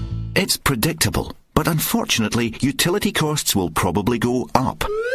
That means taking more money out of your business. Annoying, right? Well, Utility Alliance could help manage your business energy needs and control your costs. Your costs might even go down. Build a more sustainable and energy-efficient business and drive down your operational costs. Call Utility Alliance on 0131 202 5467 and ask the business energy experts. Well, that was an interesting game, don't you think? It certainly was, and I really didn't think it would go that far. It did seem a little risky to me. Exactly. Who would wear that out in public? Boggles the mind, Jim. Maybe that team should have gone to only sport. Get your kits for every club, in every league, from juniors to schools to college. With a massive range of quality kits, with great value, flexible service and extremely qualified staff. Only Sports in Hillington, your team partner. See onlysportltd.co.uk. Thinking of a holiday? Well, this year, swap Largs for Lanzarote, Cardonald for California, or even Oban for Osaka. Go where you want to go. Our travel insurance could cover anyone up to 99 years old, even if you have a pre-existing medical condition. Call 01592 85 83 86 or visit ourtravelinsurance.co.uk. Insure Direct, helping make memories. Love music, live sport. Talking football with Bill Young, Hugh Burns and Paul Hegarty on RockSport Radio. Okay, gentlemen, St Johnstone against Ross County. This one's at McDermott Park. Yeah. We'll start with you, Higgs. Well, my dad's the manager of St Johnstone, isn't he? Yeah. I would say that, eh? Well, I'm just looking at the league tables, right? According to the likes of, people saying they've not had a very good season, but they're same points as Motherwell, and they've had a magnificent season. So it just shows you guys, and I'm sorry, but I'm on my high horse. I think Tommy Wright has done a magnificent job again this season because he's lost one or two players, and he's had a right few injuries, and he's managed to turn that around.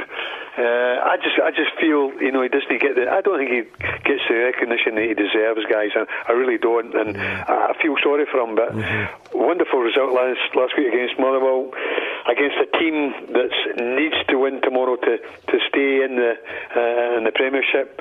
Allied with Partick Thistle losing, I just think home result. And the results that Tommy's had over the last couple of games, have had 2 victories.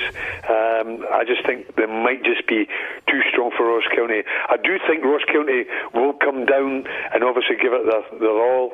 I definitely think they'll try and make sure that they go this league with all guns blazing, but I think it might just be too little, too late. Yeah, St Johnstone have done great. To be fair, Shug, when you look at it like that against Motherwell and being in the same points, is a good point Higgs makes. Yeah, and I know, and I know how much that Tommy and St Johnstone are in Paul's hearts. I know very much that deep down he's got a lot of time for Tommy. But Hugh, I don't know him at all. I honestly don't know him at all. I just like how he manages teams. Well, I wouldn't like to hear you if you actually did know him then. No, I don't. Seriously, I don't. I just think I think as well.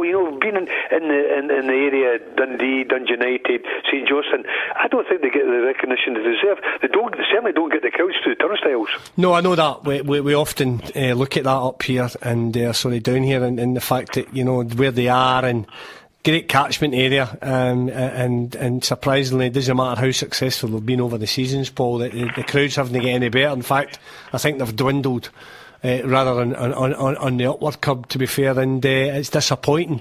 They have turned it, there's no doubt about it. The result against Motherwell last week was mind-blowing. We would never, in a million years, I think, when we spoke last, maybe didn't even fancy them to win, far less 5-1 last Friday when we spoke. And then getting a midweek win as well. So winning at Hamilton on the 4G, I've got that right. Yeah, I'm sure I have.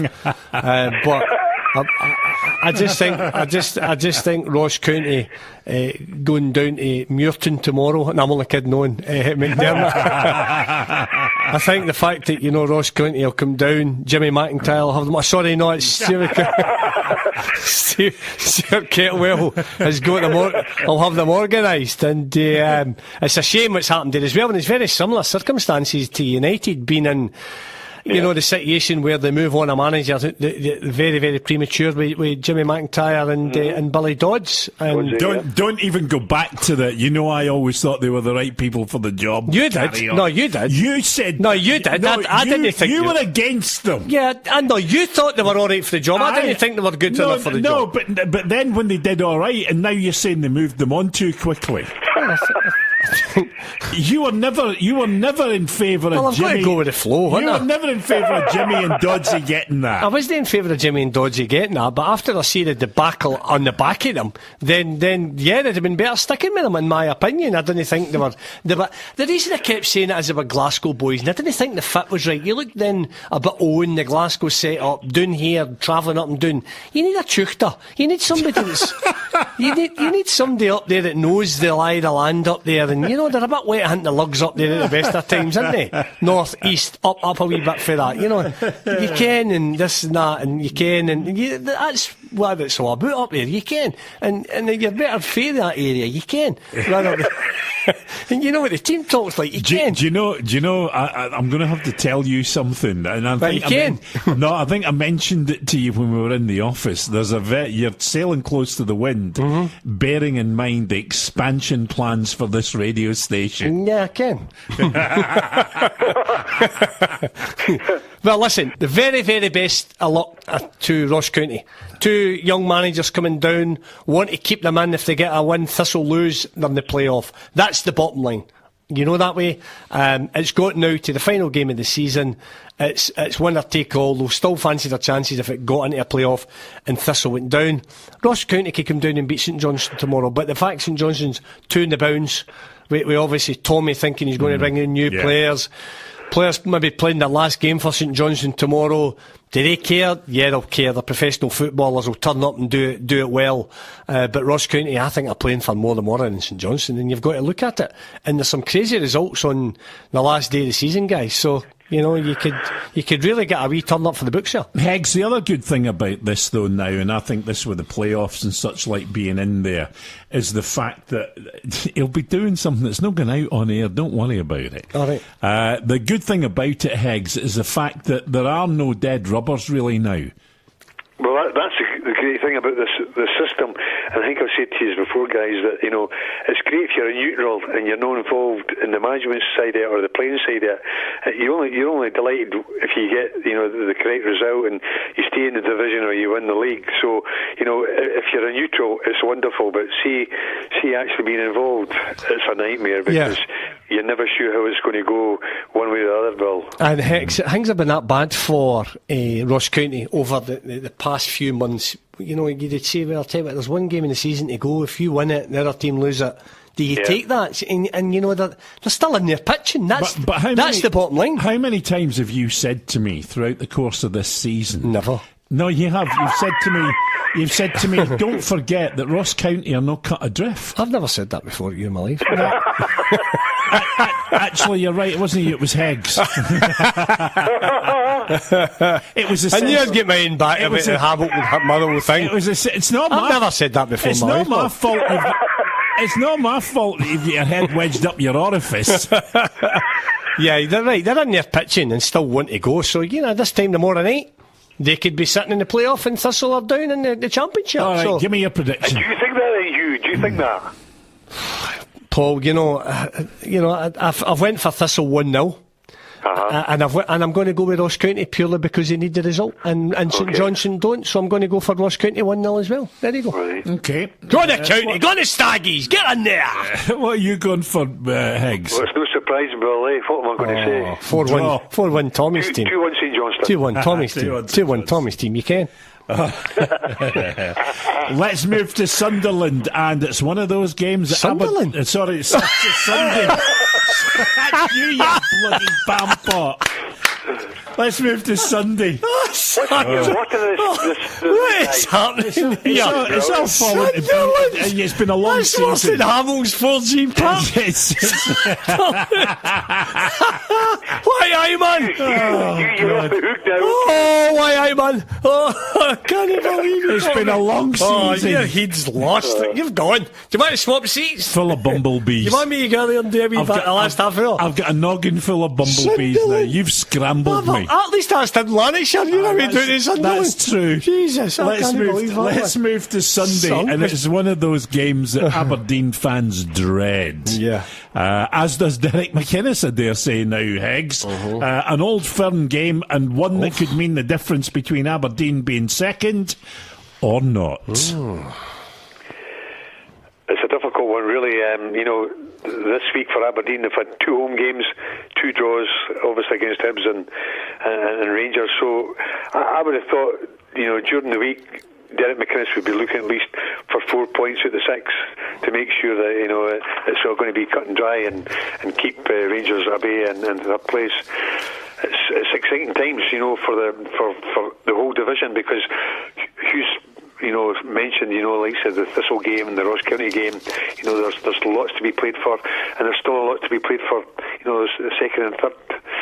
I just think the track record over the last 3-4 seasons that Aberdeen have had against Celtic has been poor, and they know that, and everyone knows that the record against Celtic hasn't been good.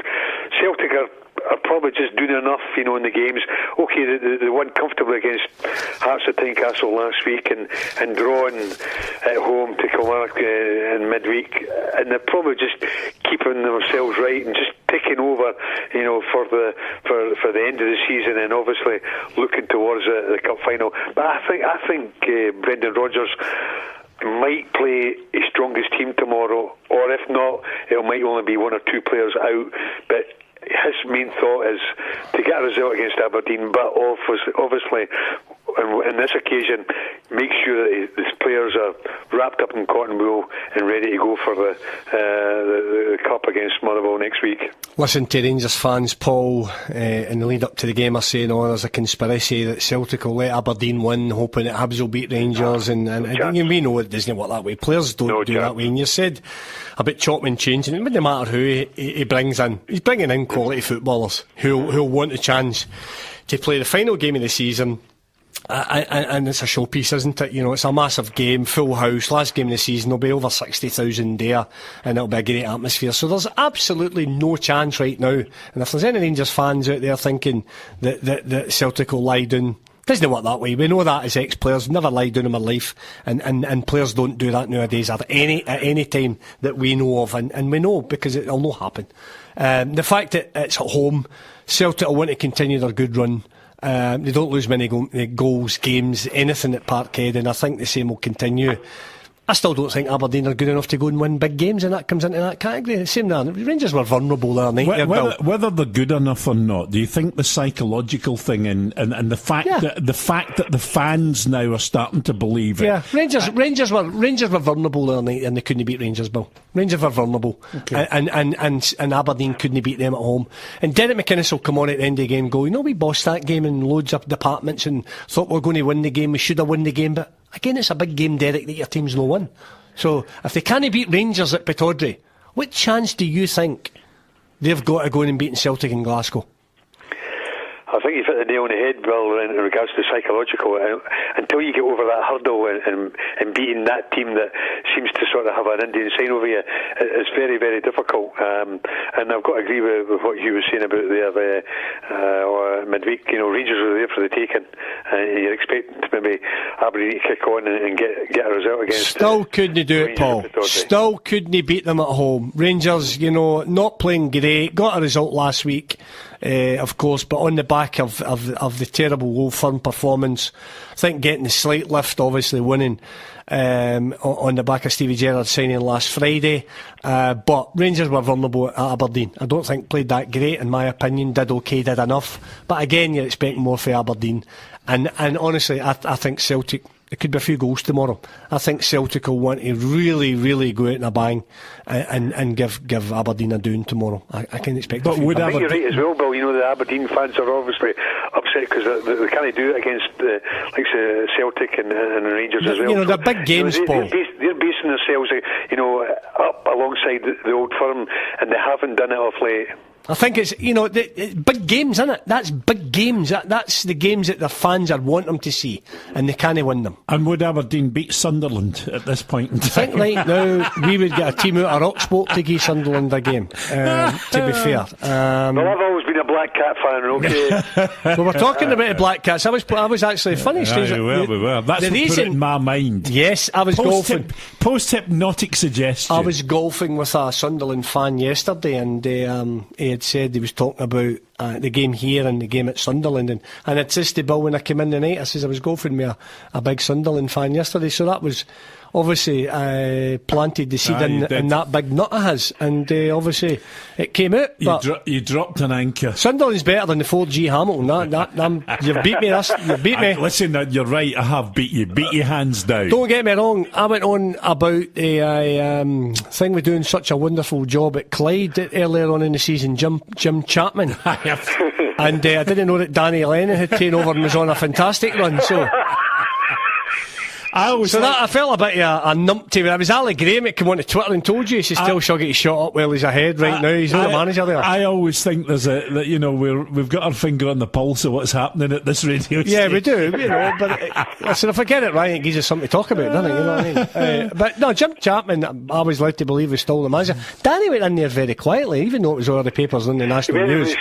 Aye, he was in very slippers to his house. Jim Chapman is at Motherwell. Head of youth development. Yeah. I don't know. Somebody must have told you that. No. I'll tell you how I know, because he sent me a connection request on social media. Well, I'll tell you why. Because Jim Chapman has been involved with SFA community coaching for a long time, and probably he's based at Fir Park. There you go. Am I right in saying that? No? And Jim and I got on very well. Always did when he was at Annan. So there, that's nothing to do with it. You and Jim and Paul and Tommy, Shuggy and you're Shuggy Napals. Shuggy and Finlay.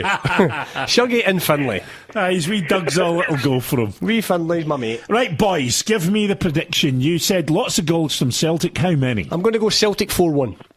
Jeez, that is... How's that a big shock? How's that a shock? No, I just think it's bold. Yeah, well... Heggs? I'm going to go for 2-0, more conservative. Okie dokie. Well, it's only a goal, mate. I went for in the aggregate, innit, you know? So... If you go for bold, it's got to be 2-1, isn't it? Right, okay. Boom, boom. Hibs against Rangers. You didn't get that, did you? Yeah, I did. I just ignored that. I don't like to encourage you. I thought it was quite good for me. Hibs against Rangers on Sunday, and obviously a lot going on off the park at Easter Road. Yeah. The manager talked, and a lot of people brought this up today. This is not my comment. This is me putting it out there for you guys to talk about. Neil Lennon, very, very vocal about the professionalism of his players the other night, and now being questioned for his own professionalism for going AWOL for 2 days, and then saying before a big game, which is, it is still a big game, saying that I might not be here next season. So his professionalism now being questioned by the fans.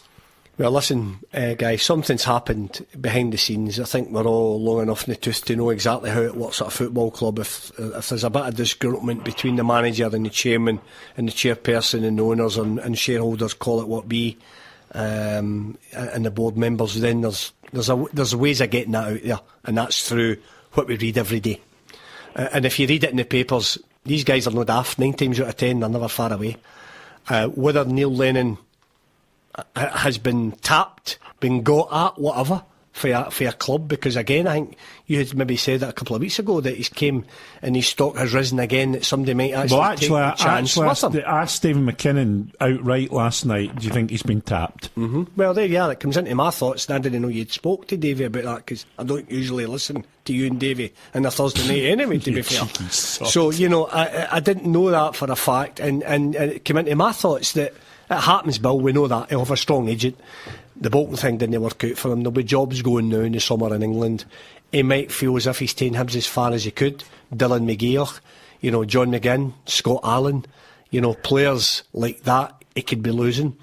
His budget, you've said that he could be unaware of what his budget has been, what it's going to be, and that's been a kind of ongoing situation. That's not a could be, that's him saying that. Well, there you go, and you heard that for Paul Kane the other night there as well. That's been what managers at Hibs have been working under. I think it would be a major loss to the game here if Neil Lennon moved from Hibs. I still think that he'd be good enough to go and take the Celtic job if Brendan got a job in England. I've said that for weeks on end as well. So don't be surprised if he ends up back at Parkhead. He has got a good agent. Martin Riley's his agent, and Martin knows his stuff. He's been on. We've spoke to him. He knows the game, and he's Lenny's agent. And no matter what it is, he's representing a player. He's representing a manager. He'll be looking for the best deal for his manager. He's done fantastically well at Hibs. He's come out and had a pop at his players not having the right footwear on. He's unprofessional. Blah blah blah. I think it was a wee bit sore for him, the fact that it was against his great rival. no love lost, Craig Levein. Shake hands, done their bit, blah, blah, blah, took it in the chin, had a pop at his players in the press conference post-match, and he laid it on the line that he wasn't happy about some unprofessional conduct with his players. I'll need to review my situation in the summer, which I thought was a bit raw at the end of a big game. Whether that was a real pop at his players, you could maybe say there's been a bit of mind games involved. Be gutted he didn't finish second, because I know second would have been a winning situation for him to have his club into. There's no doubt about that. He's done great. He's assembled a very good team with pace, passion, pass it, move, goals, entertainment value.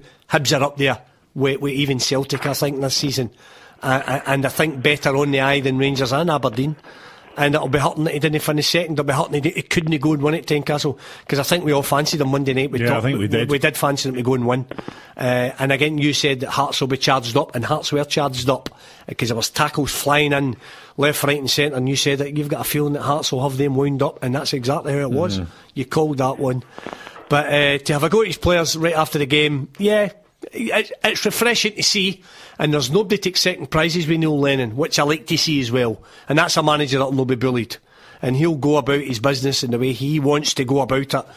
But I think Rod Petrie and Leanne Dempster would be missing a big bus going past them if Neil Lennon manages to slip through the net there. Does it impact on the game for Sunday though? Yeah, it does, because at the end of the day, Rangers have got that thought of Aberdeen losing tomorrow and them going and winning, so that the carrot is dangling there, and it's a monetary situation where the higher they finish, the more they're going to get. I'm looking forward to the game. I'm doing the game for Rangers TV with Tom. We go through and look to enjoy the match and finish the season on a high. Rangers will go through, big crowd, expectations. I don't know if the new manager will be there. I think if that had been the case, he'd have been at Ibrox, so I wouldn't imagine he's going to be at a wee game. I believe during the week that him and Gary McAllister were at Murray Park having a look through. I think it was Tuesday when they travelled the Monday night. They were away out the road, so he didn't want to tramp the toes. I think the press got that right. He did it correctly, and which you would expect him to do. So I think he's going about his business in his way. Jimmy Nick's still got to prepare his team with Jonathan Johansson to go and win the game at Hibs. It'll be a powder keg game with the back of what's happening with Lenny right now. Jimmy Nick want to finish on a high if he's not going to be there next season. So, yeah, there's a lot to play for. You play for Rangers, you play for Hibs. Doesn't matter where you are in the league. It's a game, it's a big game. Live in telly, full house, sun out, end of season. Hard one to call. Higgs? Hugh's covered virtually everything, and I've got to totally agree with him. But I would say that, I think there's maybe possible things happening behind the scenes at Hibs, right? Possible. But I thought it was more frustration than anything else. Drawing against Aberdeen last week, and then obviously losing to their great rivals Hearts. I just saw a frustration, because I think he knows his players should have finished second. The way that Hugh has mentioned the players that he's had at his disposal, I think they've been great for Scottish football. I think Neil Lennon's been excellent for Scottish football in regards to the way he plays the game. He has a passion, he has a drive. If he doesn't have that passion and drive, what does he think of his players? Because if he thinks his players don't have the passion and drive, I just felt there was a frustration for Neil, because I thought he felt that they could finish second, not comfortably, but could finish quite easily. Now they're not going to even finish probably third, because Rangers have got 3 points ahead of them, and they've got 10 goal difference, so they're probably going to finish fourth. And I just feel there was a frustration for Neil. But what he said, he wears his heart on his sleeve, and that's all good for the game. I think it's good for Neil Lennon, because that's the way he was as a player, and that's what he was, or he is as a manager when he was with Celtic. He said it how he felt, and I like that. But I just feel tomorrow it'll be a real difficult game for Hibs. I think Rangers will be wanting to finish second. They'll they'll be wanting Celtic to obviously beat Aberdeen, and so they can jump over Aberdeen into second place. I think an exciting prospect for tomorrow at Easter Road, guys. I just feel there was a frustration for Neil, and he's given his lot for the club. He's had a fantastic season for the Easter Road side, and I just think they've got so near but yet so far. Yeah, and just hang on, because we're playing a wee bit of tag here, and it's now Higgs's turn for us to scorn him, because the game's on Sunday, not tomorrow. No. You're scraping the bottom of the barrel now, big man, trying to get the Sunderland gig. I'm surprised you didn't start talking about Sunderland Dogs when he started talking about Sunderland. Have you ever been there? What a cracking stadium it is, the Sunderland Greyhound Stadium. Yeah, well, no, I kind of like you. I kind of like you off of that now. You're Listen, you're still scraping the bottom of the barrel. Seriously, let me ask you this, though. When you look at it now, is this history repeating itself from when Neil Lennon took a walk from Celtic? Yeah, possibly, and he was big enough, to leave there after, he felt as if, he was banging his head against a brick wall, not getting what he wanted, and felt as if what he was entitled to spend. Very similar. He's a strong character. He's galvanised that club. He's done fantastically well.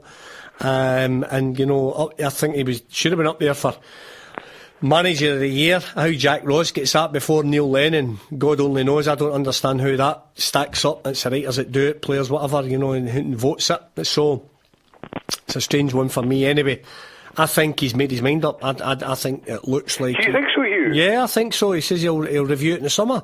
Going to review what? For me, I think he's made his mind up. I think he's Joe the Toff. I think he's down the road. Maybe had enough. What I've said that he's frustrated, I think that's totally incorrect. Yeah, Paul, I think he is frustrated, but he gave away things that are the type of things that you don't spit out, especially at this point in the season.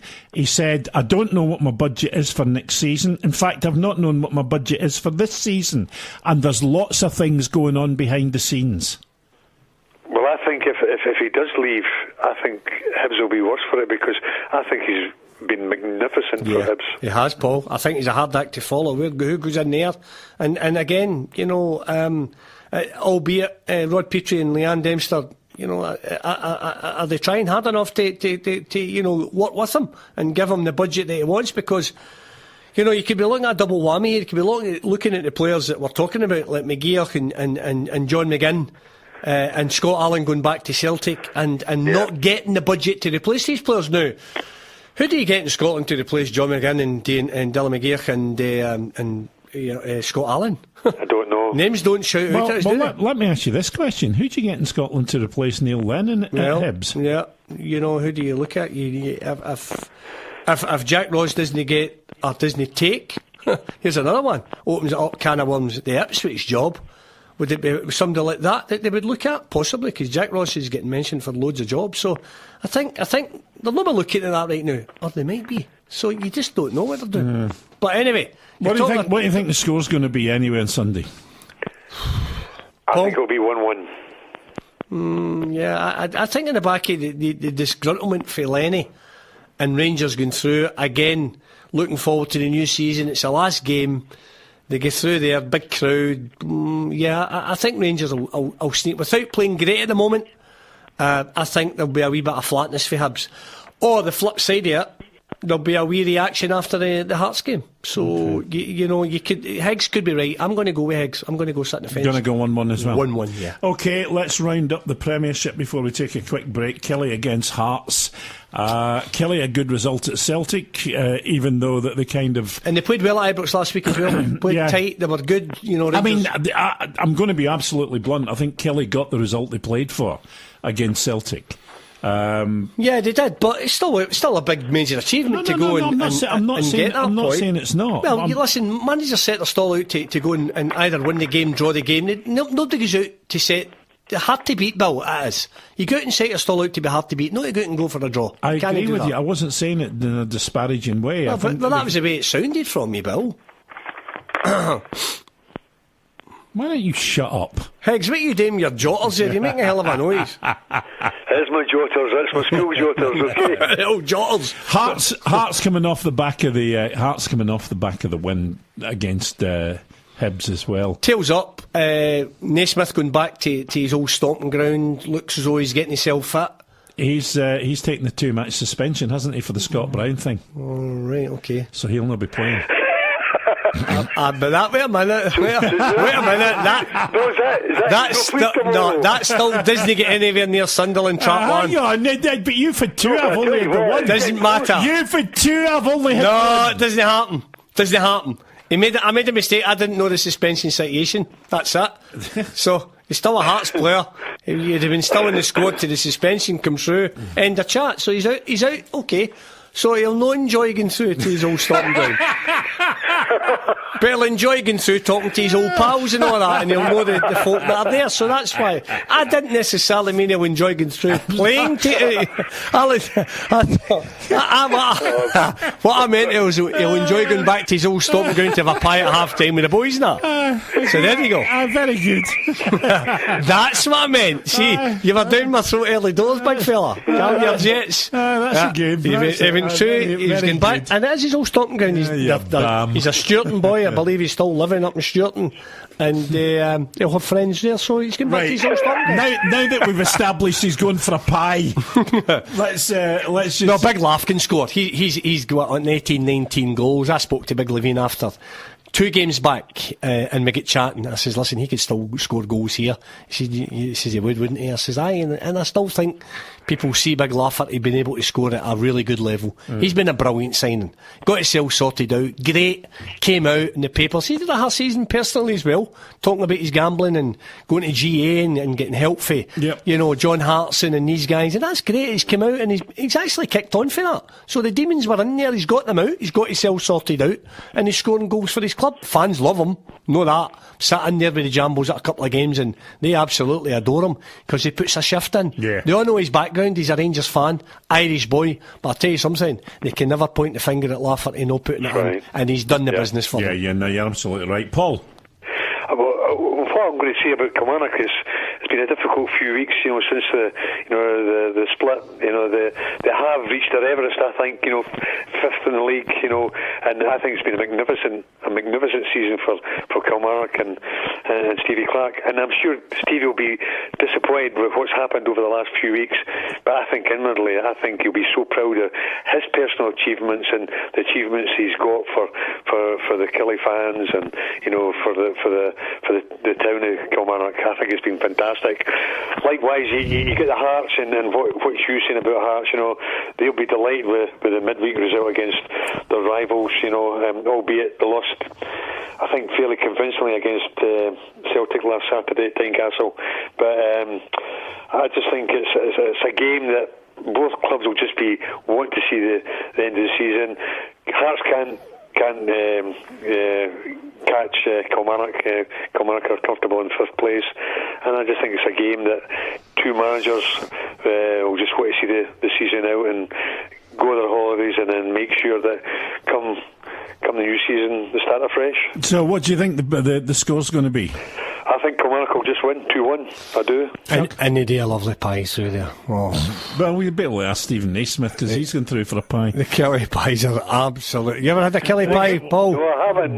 Give me the result. I'm talking about pies a minute. Give me the result. Are we talking about pies? Are you going to give me the result? Pies are magnificent. They too. Results. Not interested in pies. Not until I get off air anyway. Okay, I'll go for that. Right, okay, I'm going to go Kilmarnock 2.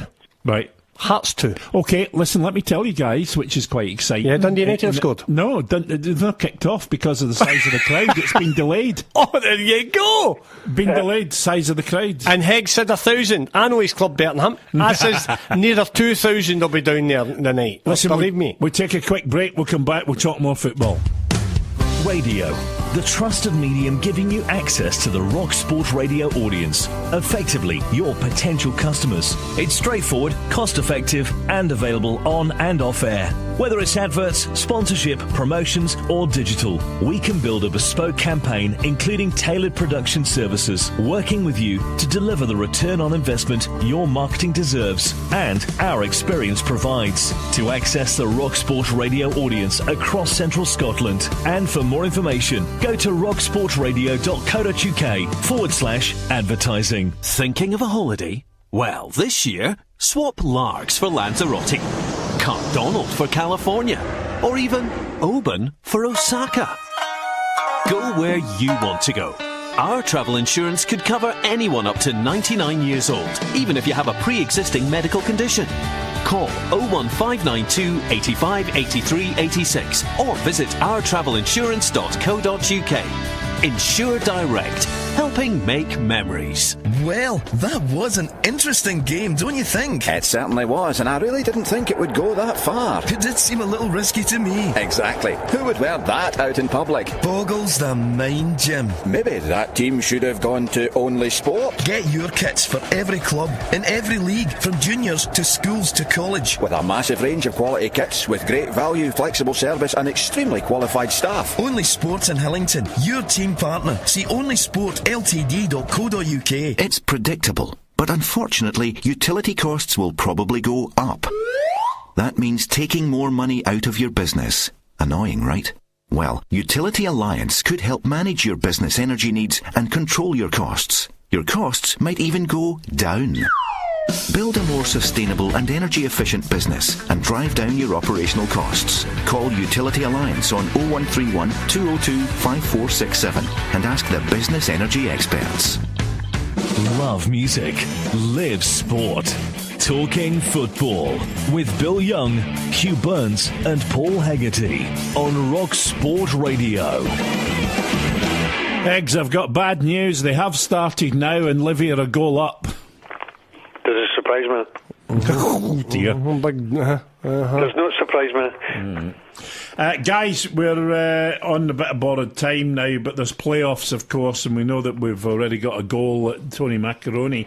But tomorrow, Steny go up to Peterhead with a 2-goal lead. I think it's a fairly good lead to go up with. I still don't think it's home and hosed for them, but we were talking about it the other night, and I said I felt if they could go up with a couple of goals, they stand a better chance. Peterhead's a difficult place to go. It's a great wee stadium as well, but it's a difficult place to go. There's no doubt about it. Peterhead will fancy their chances. Jim McInally at home will fancy their chance again. Anybody, he's a confident guy, and he'll be disappointed. They lost the 2 goals, but again, it's only half time. Peterhead will be out, all guns are blazing. They've got nothing to lose.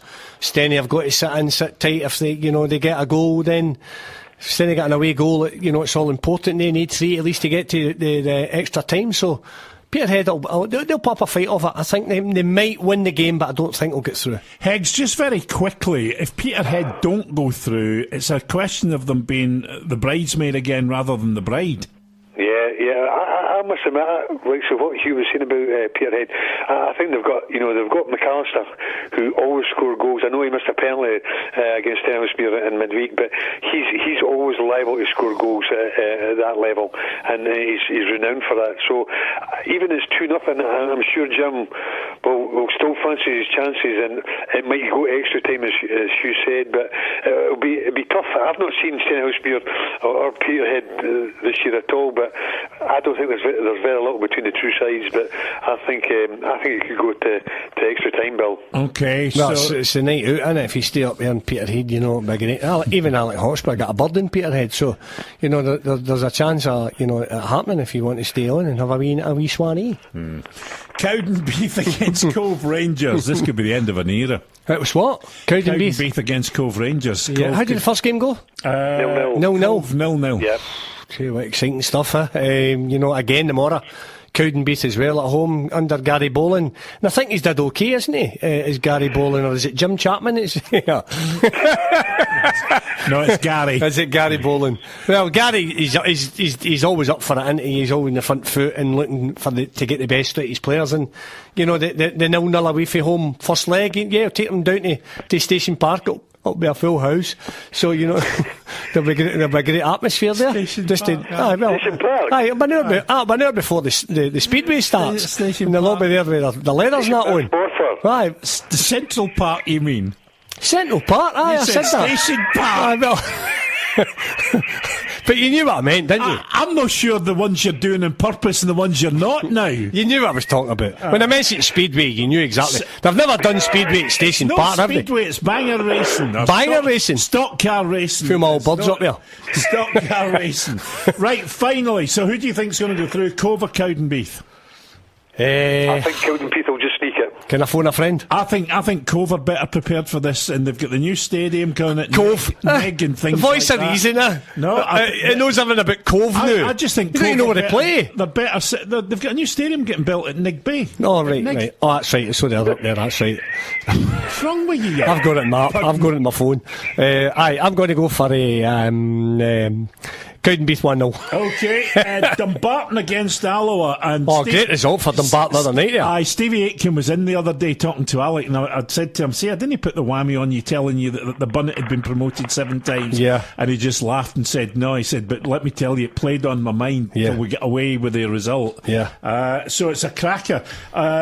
Jim Goodwin's done a great job as well at Alloa this season. Chapman or Goodwin? Goodwin.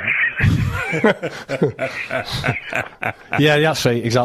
I think Dumbarton at home, Durante managing to get his hands out of his pockets for 90 minutes might be. I hope he's not a hole in his pockets. Right. That's why his hands are in his pockets. Tell you that, Durante, unbelievable. What do you think? Who's going to win it quickly? I'm going to go for Dumbarton. Okay. Home advantage. All right, Paul. Exactly the same build. Home advantage, yes. All right, gentlemen. I'm going for a fish supper.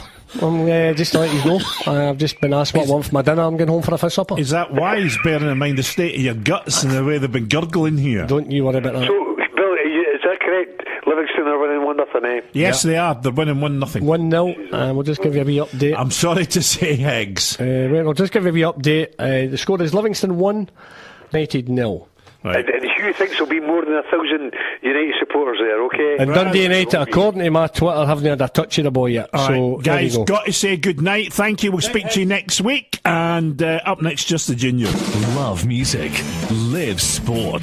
Talking football with Bill Young, Hugh Burns, and Paul Hegarty on RockSport Radio.